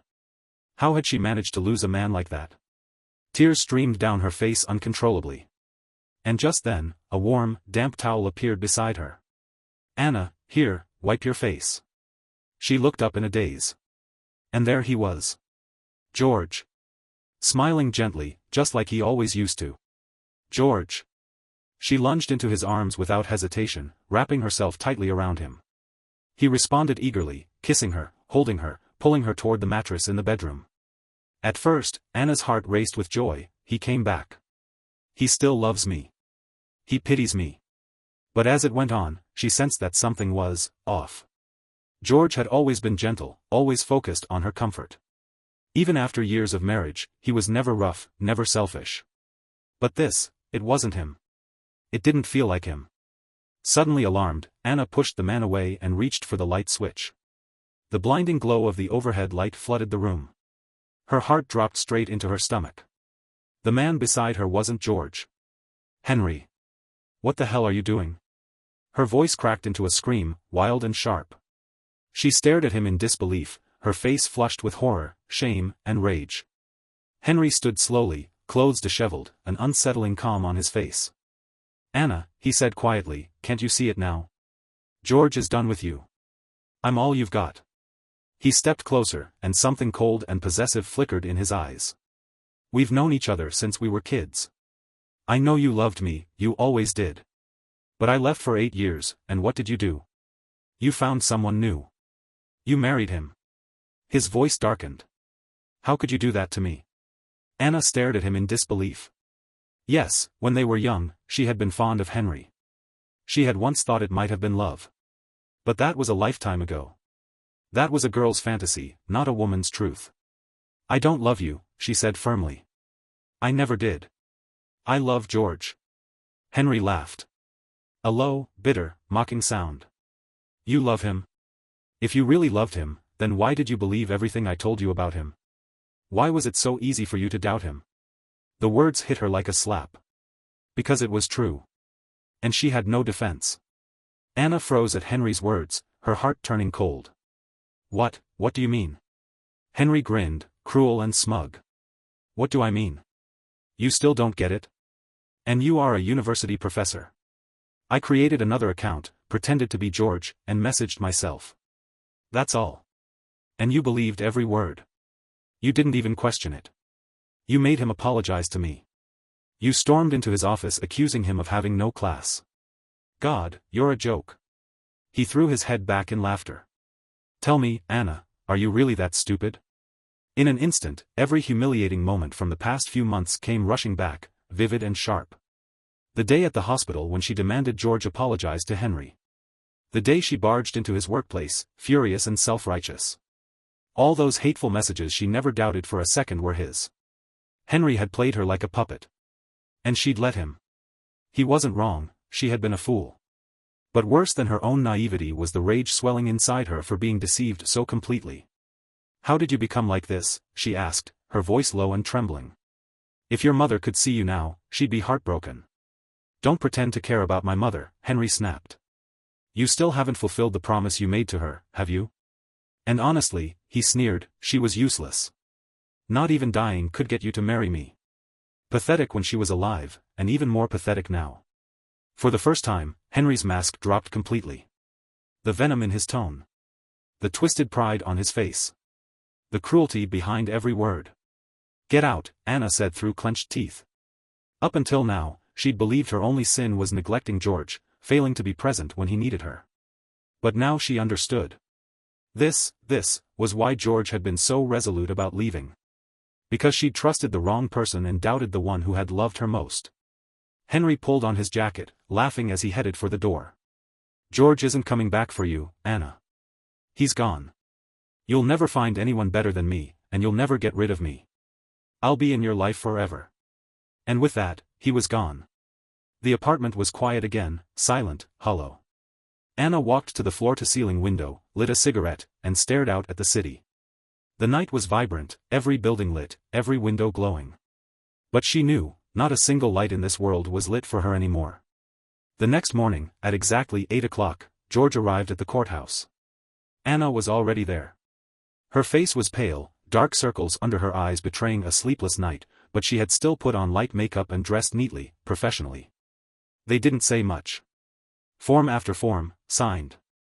Stamp after stamp, sealed. In less than 30 minutes, it was done. They were officially divorced. Outside the courthouse, Anna pulled out a file folder she had prepared the night before and handed it to him. I was the one who messed up. These are for you, my compensation. Inside was the deed to the house and a bank card containing $5 million. Anna had always come from money. If she hadn't chosen a career in academia, she'd probably be a successful entrepreneur by now. George glanced at the folder, but didn't take it. I don't want it, he said simply. And you didn't really do anything unforgivable. Like you said before, technically, you didn't cheat. You didn't betray me. We're parting ways because I realized we're just not right for each other. His voice was calm, his eyes unwavering, no anger, no affection. And somehow, that made it hurt even more. Anna slowly lowered the folder, her lips curling into a bitter smile. As long as you're happy. I will be, George replied gently. My flight's this afternoon. I should get going. He turned and walked away without looking back. Anna stayed where she was, watching him grow smaller and smaller in the distance. She had told herself that maybe, just maybe, she could let him go. That she should be the one to set him free. But her heart wouldn't listen. There had been so much love between them. So many memories. So many years. She wasn't ready to let go. Maybe she couldn't win him back. But she wasn't going to sit still and regret it for the rest of her life. She pulled out her phone and sent off her resignation letter to the university dean. Let the divorce be her new beginning. All those years, it had always been George following her. Now it was her turn to follow him. Even while back in Los Angeles finalizing his divorce, George didn't slow down. In his spare time, he sketched the preliminary interior plans for Selena's 3-story villa. The design was warm yet elegant, clean lines, modern aesthetics, softened by cozy accents. It struck a balance between contemporary style and inviting comfort. It was exactly the kind of home that could breathe life into bricks and beams.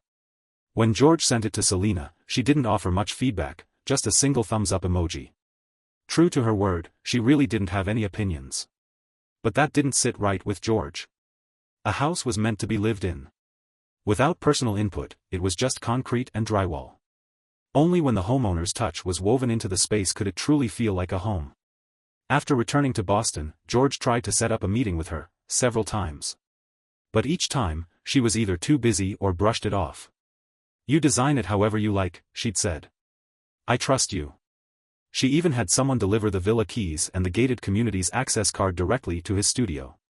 George had no choice but to work off instinct, pulling from what little he knew about Selena, guessing her preferences and personality, refining one draft after another in pursuit of a design that might suit her better. About a week after his return from Los Angeles, word of his divorce finally leaked out to his relatives. This time, one of them came knocking in person, determined to set George up with someone new. They stayed for 2 hours, switching between coaxing and pressuring, until George finally gave in just to end the conversation. He didn't even get the woman's contact info, just a cafe address and a vague description. "You don't need a code word or anything," his relative said with a laugh, "just look around, whoever's the most beautiful woman in the place, that's her." Of course, George agreed under one condition: the moment he met her, he'd make it clear that he was divorced. He wasn't interested in playing games. If he was going to start something new, it had to start with honesty. At the agreed-upon time, George arrived at the cafe. He stepped in, scanned the room, and saw no sign of a stunning mystery woman. But his eyes landed on something else. Selena. Well, this was unexpected. George walked over with a smile tugging at his lips. "Miss Selena." What a coincidence. Selena had been looking at her phone. At the sound of his voice, she looked up, but her expression was calm, not surprised at all. She simply said his name, George, as if she'd been expecting him. "You really are hard to find," George chuckled. "I've been trying to reach you for days, and here you are." The cafe wasn't crowded, just a few couples chatting softly. George glanced around. Since there was no sign of the woman he was supposed to meet, he casually sat across from Selena. "Meeting a friend?" he asked, settling into the seat. "Since you've got a little time before they show up, maybe we can go over some design ideas." He pulled his iPad from his bag, navigated to his latest drafts, and laid it out in front of her. "I wanted to get your thoughts on the color palette for the master bedroom. Do you prefer something warm and earthy or more cool and neutral?"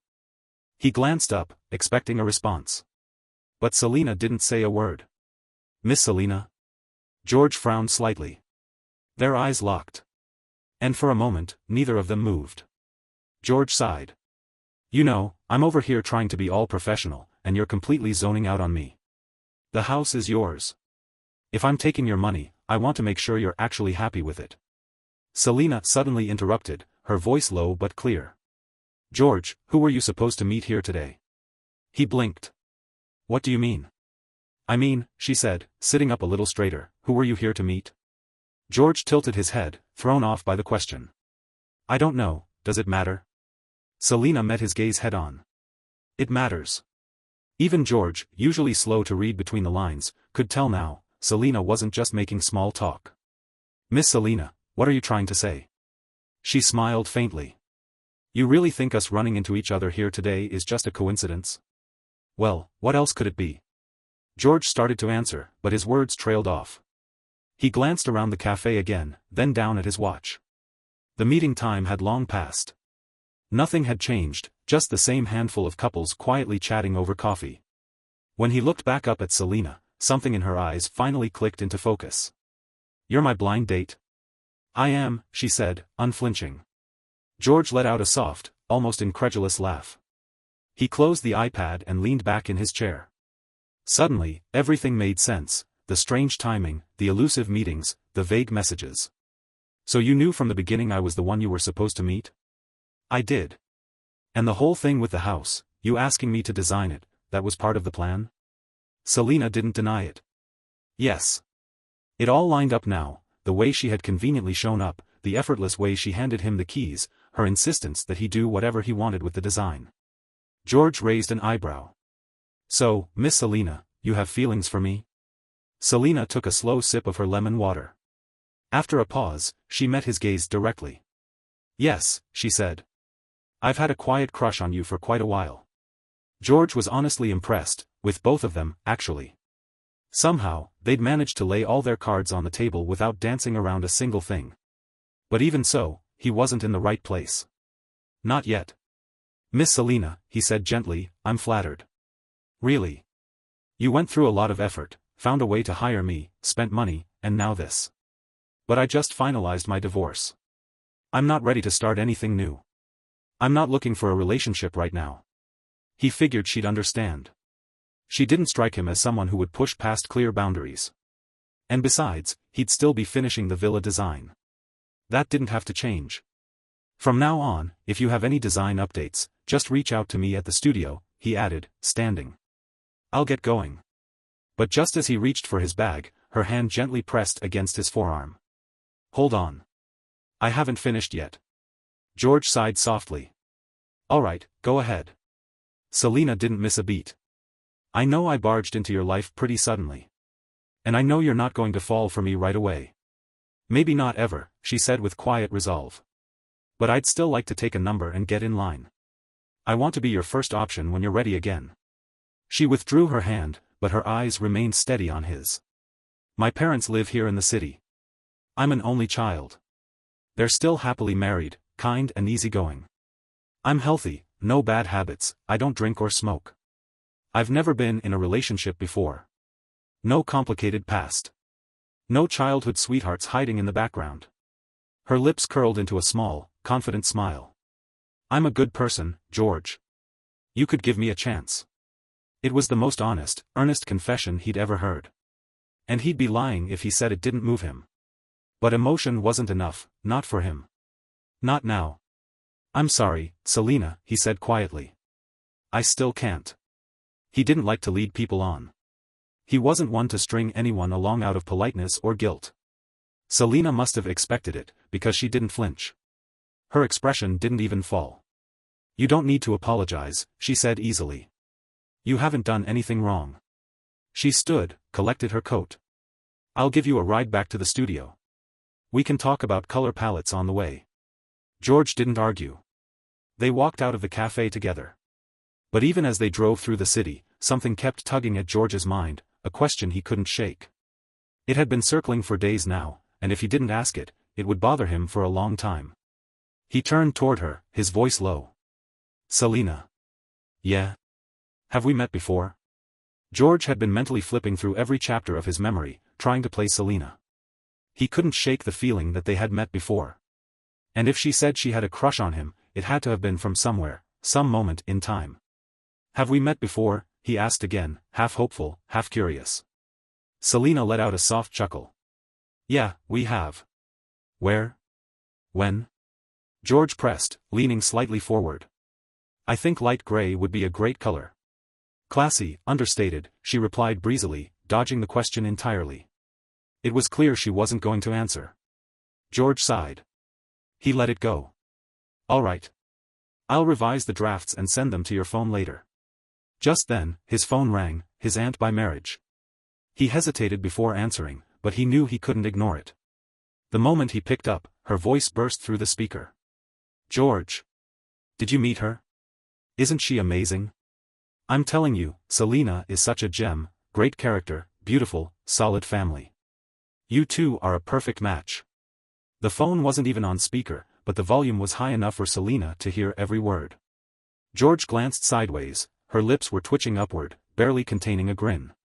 He, on the other hand, wore a strained smile, more form than feeling. If she's so great, George replied dryly, why didn't you introduce her to Ryan? Ryan was his cousin, fresh out of college, arrogant, and immature. Ryan? That kid couldn't handle a woman like Selena. Don't change the subject. Come on, just tell me, what do you think? George gave up trying to dodge. She's a good person. But we're not suitable. I'll talk to you when I get home. I have things to do, I'm hanging up. He hung up before she could protest. When he turned back to Selena, her smile had vanished. She didn't say a word. And neither did he. A few minutes later, the car pulled up in front of George's studio. They both stepped out. Selena seemed ready to follow him in, but George wasn't in the mood to keep the conversation going. You already gave your opinion on the colors. I've got another client coming in soon. He stopped mid-sentence, his gaze locking on something, or rather, someone, behind her. Carrying a large bouquet of tulips, Anna was walking straight toward them.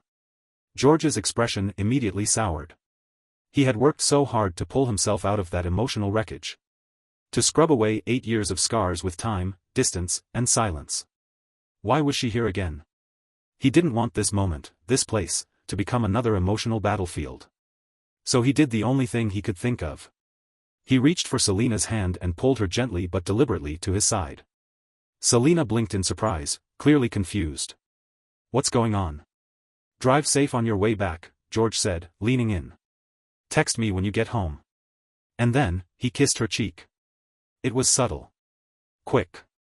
But deliberate. And right at that moment, the bouquet slipped from Anna's hands, scattering tulips across the pavement with a rustling thud. The sound drew both George and Selena's attention instantly. Selena was still halfway lost in the suddenness of it all, caught somewhere between delight and realization. But within seconds, she understood exactly what was going on. Anna, he said with a knowing smirk, were those flowers for me? Thank you. George stepped forward, picked up the bouquet casually. But maybe, don't bring flowers next time, he added coolly. My girlfriend might get jealous. Anna stood frozen, her face pale. And who is this? Selena asked, stepping forward, her tone polite but her eyes sharp. George didn't hesitate. My ex-wife, Anna. Then he turned to Selena. This is my girlfriend, Selena. It was bold. Selena extended her hand with practiced grace. Nice to finally meet you, Anna. I've heard a lot about you. Anna's lips parted slightly.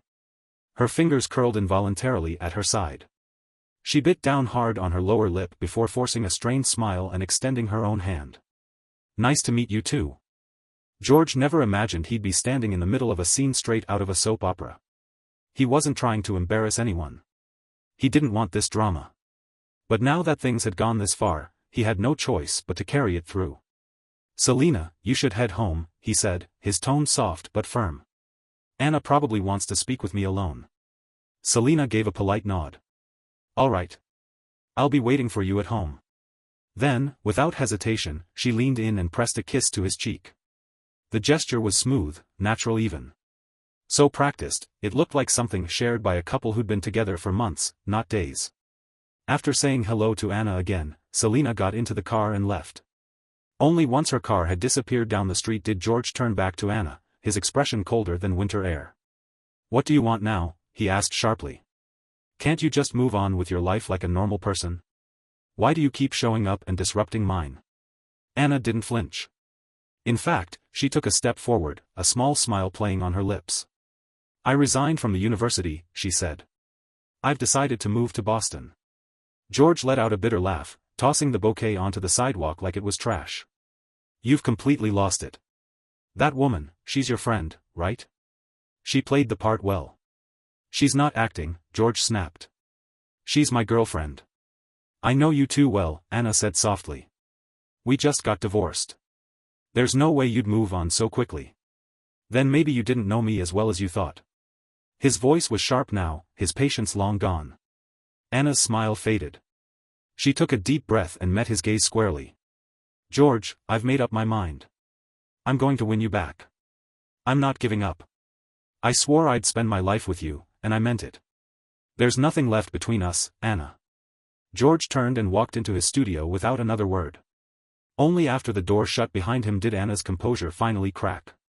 Her eyes turned glassy, and for a moment, she just stood there, alone in the cold, clutching at something that had already slipped through her fingers.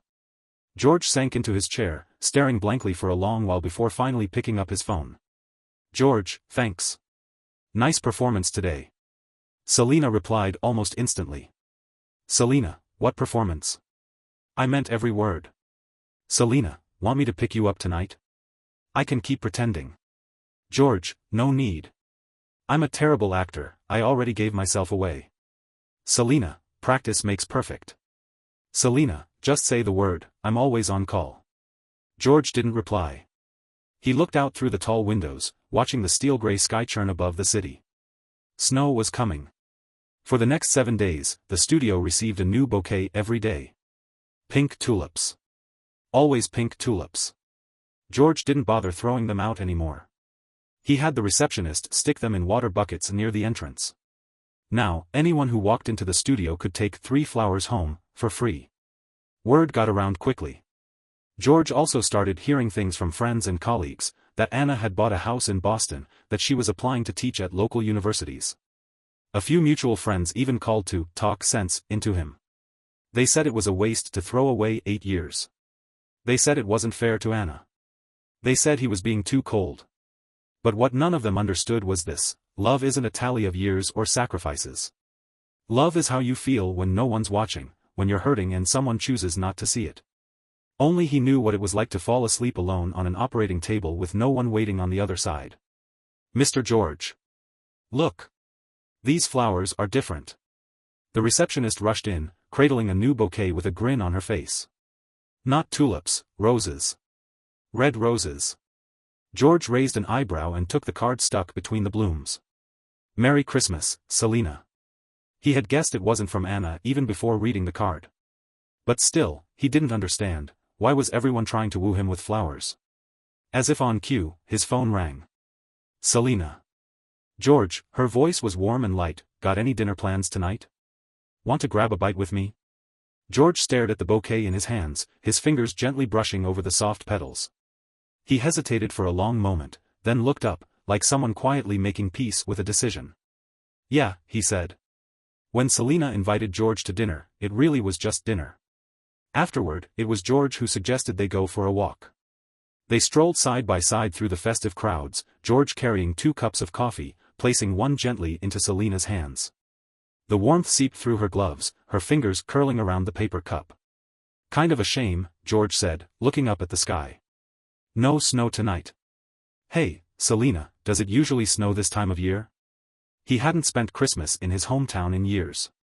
His memories of snowfall were from high school, cold nights, frosted windows, and the sound of crunching footsteps on icy sidewalks. Selena hesitated, then gave a shy shake of her head. I'm not sure. George blinked. You don't know? You're not from here? I am, she said, but I was in Los Angeles. Work trip? He asked, casually curious. Selena stopped walking, turning to look at him. Her gaze softened as she studied his face, the tip of his nose slightly pink from the cold. I was there to see you. George froze. She continued quietly, last Christmas, you were at the university hosting an international student dinner with her. The year before that, Anna was out of town. You went to the corner store and bought fruit by yourself. George blinked, stunned. He hadn't even remembered those little moments until she said them out loud. But now they came rushing back with aching clarity. How do you know all that? Selena gave a small smile, the kind that carried more vulnerability than pride. Because I cared enough to notice. That's all. Suddenly, it hit him, his social media.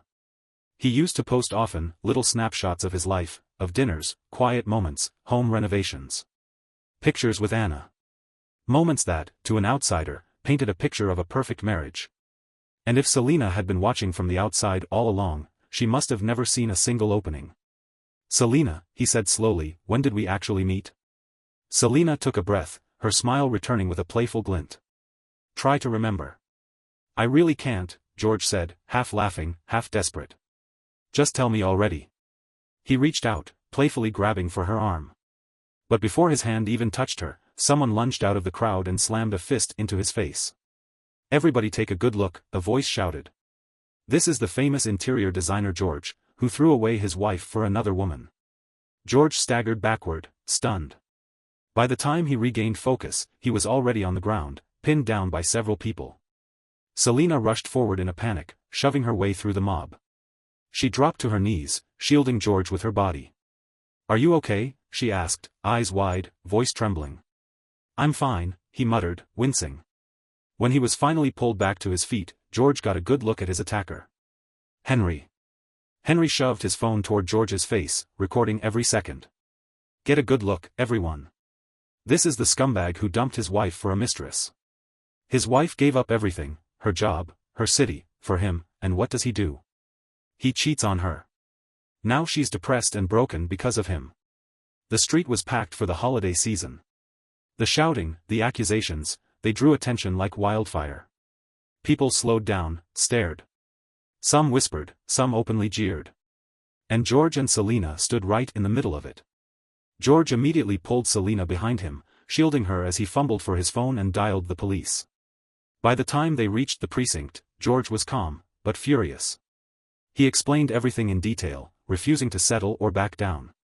Henry assaulted me, he told the officers firmly. And this slander, it's deliberate. I'm pressing charges. But as the paperwork was being processed, another figure walked into the police station. Anna. She looked pale and anxious as she spoke to the officers, her voice soft but apologetic. I'm sorry. I had no idea he would do this. And then she pulled something out of her bag, a medical file. Henry, she explained, had been officially diagnosed with a mental disorder just a month ago and refused treatment. Because of Henry's medical documentation, George couldn't press any charges that would stick. The diagnosis held legal weight, and that meant Henry would walk away from this. Outside the police station, Anna stepped forward, clearly wanting to talk. But Selena moved between them before she could get close.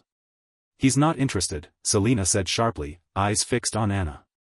There was no hesitation in her stance now, she'd held back long enough. Some things, she needed to say to Anna face to face. Anna, what exactly do you want? She snapped. You're divorced. You're not part of his life anymore. Stop trying to wedge yourself back in. Anna's expression shifted, her pride stung. She gave a cold laugh and stepped forward. Divorced? So what? Her voice dripped with scorn. I spent 8 years with George. Every one of his firsts, his first apartment, first promotion, first birthday as a husband, those were mine. What do you have? Her gaze turned razor sharp. And don't act like I don't know you. I've known who you are for a long time, Selena. I just never cared.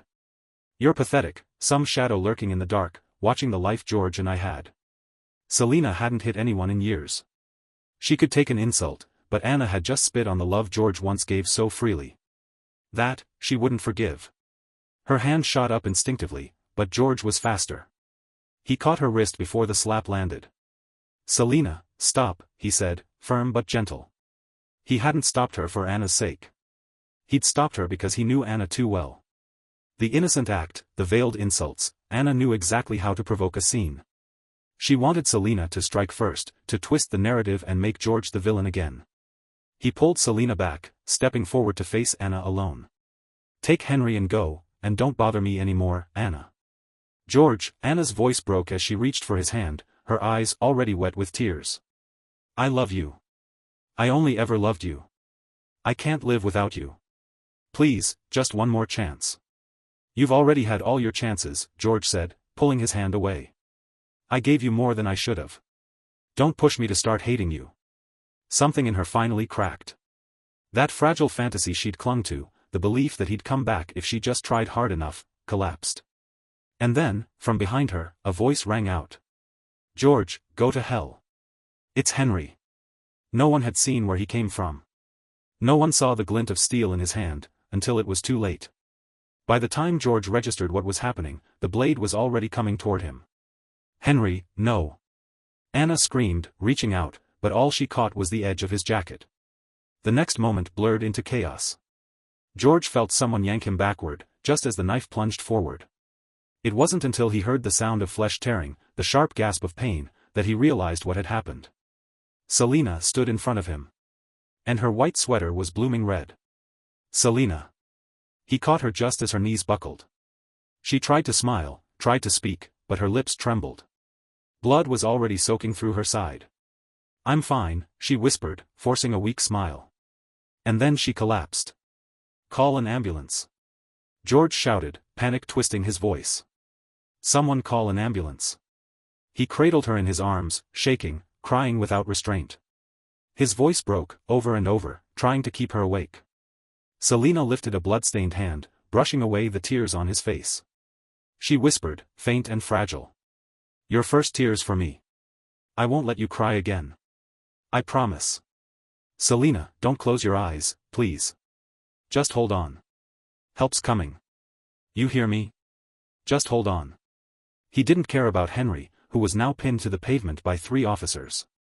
He didn't look at Anna, who stood frozen with horror on her face, her skin gray, her lips trembling. He only saw Selena, her face pale against the snow. Because somewhere in that moment, as if the sky mourned with him, the first flakes began to fall. Selena tilted her head slightly, her smile faint but real. George, she whispered, eyes glimmering, look. It's snowing. And with the softest breath, she added, Merry Christmas. George. By the time George's parents arrived at the hospital, all they saw was their son, covered in blood. His mother gripped his arms, inspecting him from head to toe, her hands trembling. His father checked twice, then a third time, just to be sure he wasn't injured. Only when they were certain he was physically unharmed did they finally exhale in relief. But the relief was short-lived. Selena's parents arrived moments later, and the look on their faces was far less forgiving. Her mother's expression was strained, her father's tight-lipped silence louder than any words. Still, despite the heaviness, Selena's mother walked over and gently placed a hand on George's shoulder. I know, she said softly. This wasn't your fault.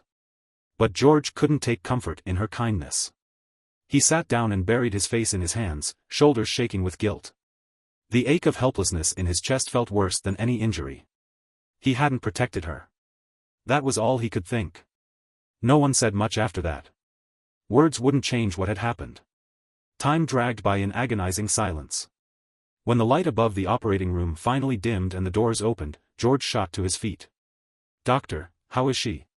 She's stable, the doctor said, pulling off his gloves. The wound didn't hit any major organs. We've stitched her up, and she'll be okay. It was like the air had been knocked out of George's lungs. Relief washed over him so fast, his knees buckled, and before he could even say thank you, everything went black. He collapsed to the floor. When Selena was wheeled out of surgery, the first thing she saw was George, unconscious, surrounded by nurses. He'd fainted from the emotional toll of it all. George drifted in and out of a long, strange dream. Memories unraveled like old film reels. He saw it all, the unraveling of his marriage, the moments of heartbreak, the late-night silences that slowly replaced love. He saw the exhaustion of trying to hold on to something that no longer existed, the deep loneliness that came from being unseen. And then, like time reversing itself, the dream pulled him further back. Back to their early days of long-distance calls and tearful airport goodbyes. Back to high school, to that golden evening when he first noticed Anna under the tennis court lights. But then the dream shifted. It carried him further, back to a summer afternoon during his sophomore year, when he was still just a quiet transfer student trying to find his place in a new city. He'd just finished painting the class announcement board. Carrying the ladder back to the storage room, he paused at the doorway. Someone was sitting on the gym mat, legs swinging lazily, a cigarette between her lips. A girl with long dark hair and bangs that shadowed her eyes. There was a streak of blood on her cheek, shoe prints on her shirt. She'd clearly just been in a fight. George's throat instantly tightened. He was sensitive to smoke, and the scent made him cough. That cough startled her. She turned toward him, and for a moment, the sunlight caught the haze of smoke between them, framing her face in a strange, ethereal glow. He walked closer, placing the ladder down quietly. You're not supposed to smoke here, he said, his voice still scratchy. She didn't even look at him. The school bell rang in the distance. George glanced at the blood still trickling down her cheek, then reached into his pocket. Without saying another word, he placed 2 things beside her, a bandage with a little cartoon bunny on it, and an orange-flavored candy. Smoking won't make you feel better, he said gently. Try a piece of candy instead. And, you're bleeding. That's for you. Then he left. He never saw the way she stared at those 2 tiny objects long after he'd gone.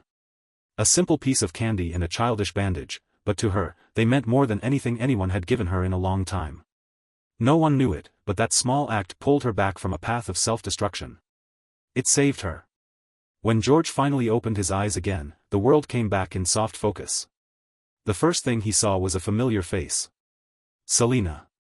She was smiling, eyes curved with warmth, color slowly returning to her cheeks. You're awake, she said gently.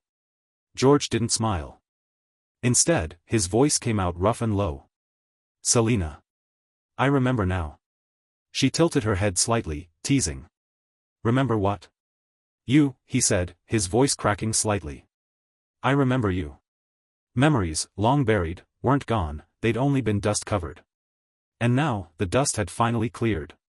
George remembered now, clear as sunlight on that summer afternoon. The bandage. The candy. The girl with blood on her cheek and smoke curling in the air. So we've known each other all along, he said quietly, the realization settling in like a warm tide. Selena smiled and nodded. We have. A long time ago. I just had terrible timing. Missed my chance once, almost missed it for good. George's throat tightened. A lump formed behind his sternum, aching in a way he hadn't felt in so long. What do you mean? He asked, his voice rough with emotion. He'd thought that part of him, the part that believed in new beginnings, had long since died. But now, somehow, his heart was beating again. Selena tilted her head with a soft grin. I'll tell you the whole story, eventually. One piece at a time. She looked up, pausing. Wait, are you about to cry? George blinked fast. His nose was stinging. He hadn't realized his eyes had welled up until her fingers gently brushed against his cheek. If you cry, my wound's gonna start hurting, she teased. George caught her hand and pressed it to his face, eyes closing just for a moment. You've got a pain pump hooked up, he mumbled. Don't lie to me. Maybe, she said, lips curling into a grin. But I meant my heart. That hurts. Yeah. So dramatic. George chuckled under his breath. You want water? Sure. If it's poured by my boyfriend, I'll drink anything. His eyebrows lifted. Boyfriend? I mean, that's what you said, in your sleep. When you were out cold. That doesn't count. Why not? Dream declarations are still declarations.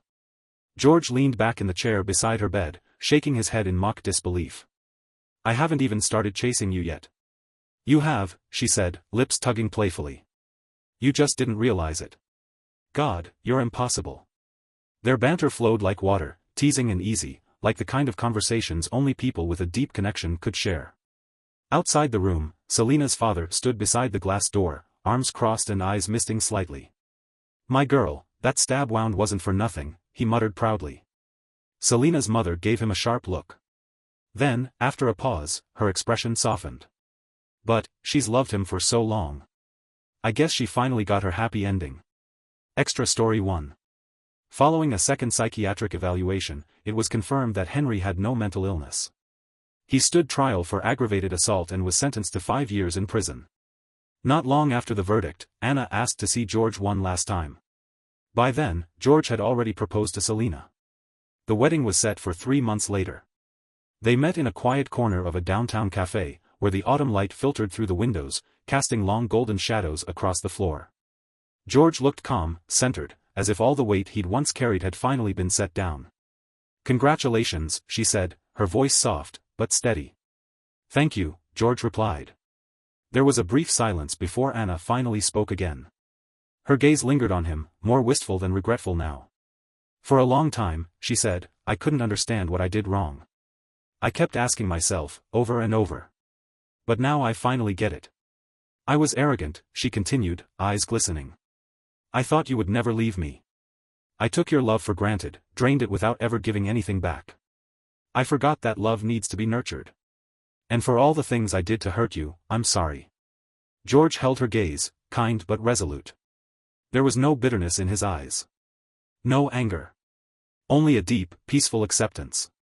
Like I said before, keep moving forward, Anna. Live well. You too, she replied quietly. It was their final goodbye. George walked away without looking back, and Anna stood frozen in place, watching his figure disappear into the crowd. She waited until he was completely gone before whispering to herself, more to the empty space he left behind than anything else. I hope she loves you better than I ever did. And with that, she turned and walked away, carrying nothing but her memories, and the weight of lessons learned too late. Extra Story 2. George and Selena. On the first day of her senior year, Selena cut off her long hair and put on a crisp new school uniform. She quit smoking. Distanced herself from the rough crowd. Started studying with a quiet, relentless determination. It was like she'd become someone entirely new. But the boy who had inspired all those changes was no longer there. Selena asked around for weeks before she finally learned he'd transferred to a school in Los Angeles for a year-long exchange. And from that moment on, every school break, she flew to Los Angeles, just to catch a glimpse of him from afar. She never dared to speak to him. She just watched from a distance, telling herself that when she graduated, she'd finally gather the courage to confess her feelings. But before that chance ever came, she saw him, arms wrapped around another girl. A girl she knew. That girl was very outstanding, the kind of girl who seemed like she was born to be by his side. And the worst part? They clearly liked each other.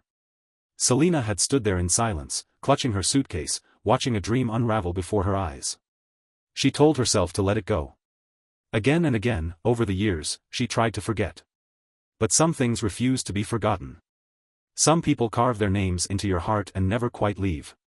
It was supposed to be just a fleeting memory, something tender but unreachable. Still, she couldn't stop thinking, I met him first.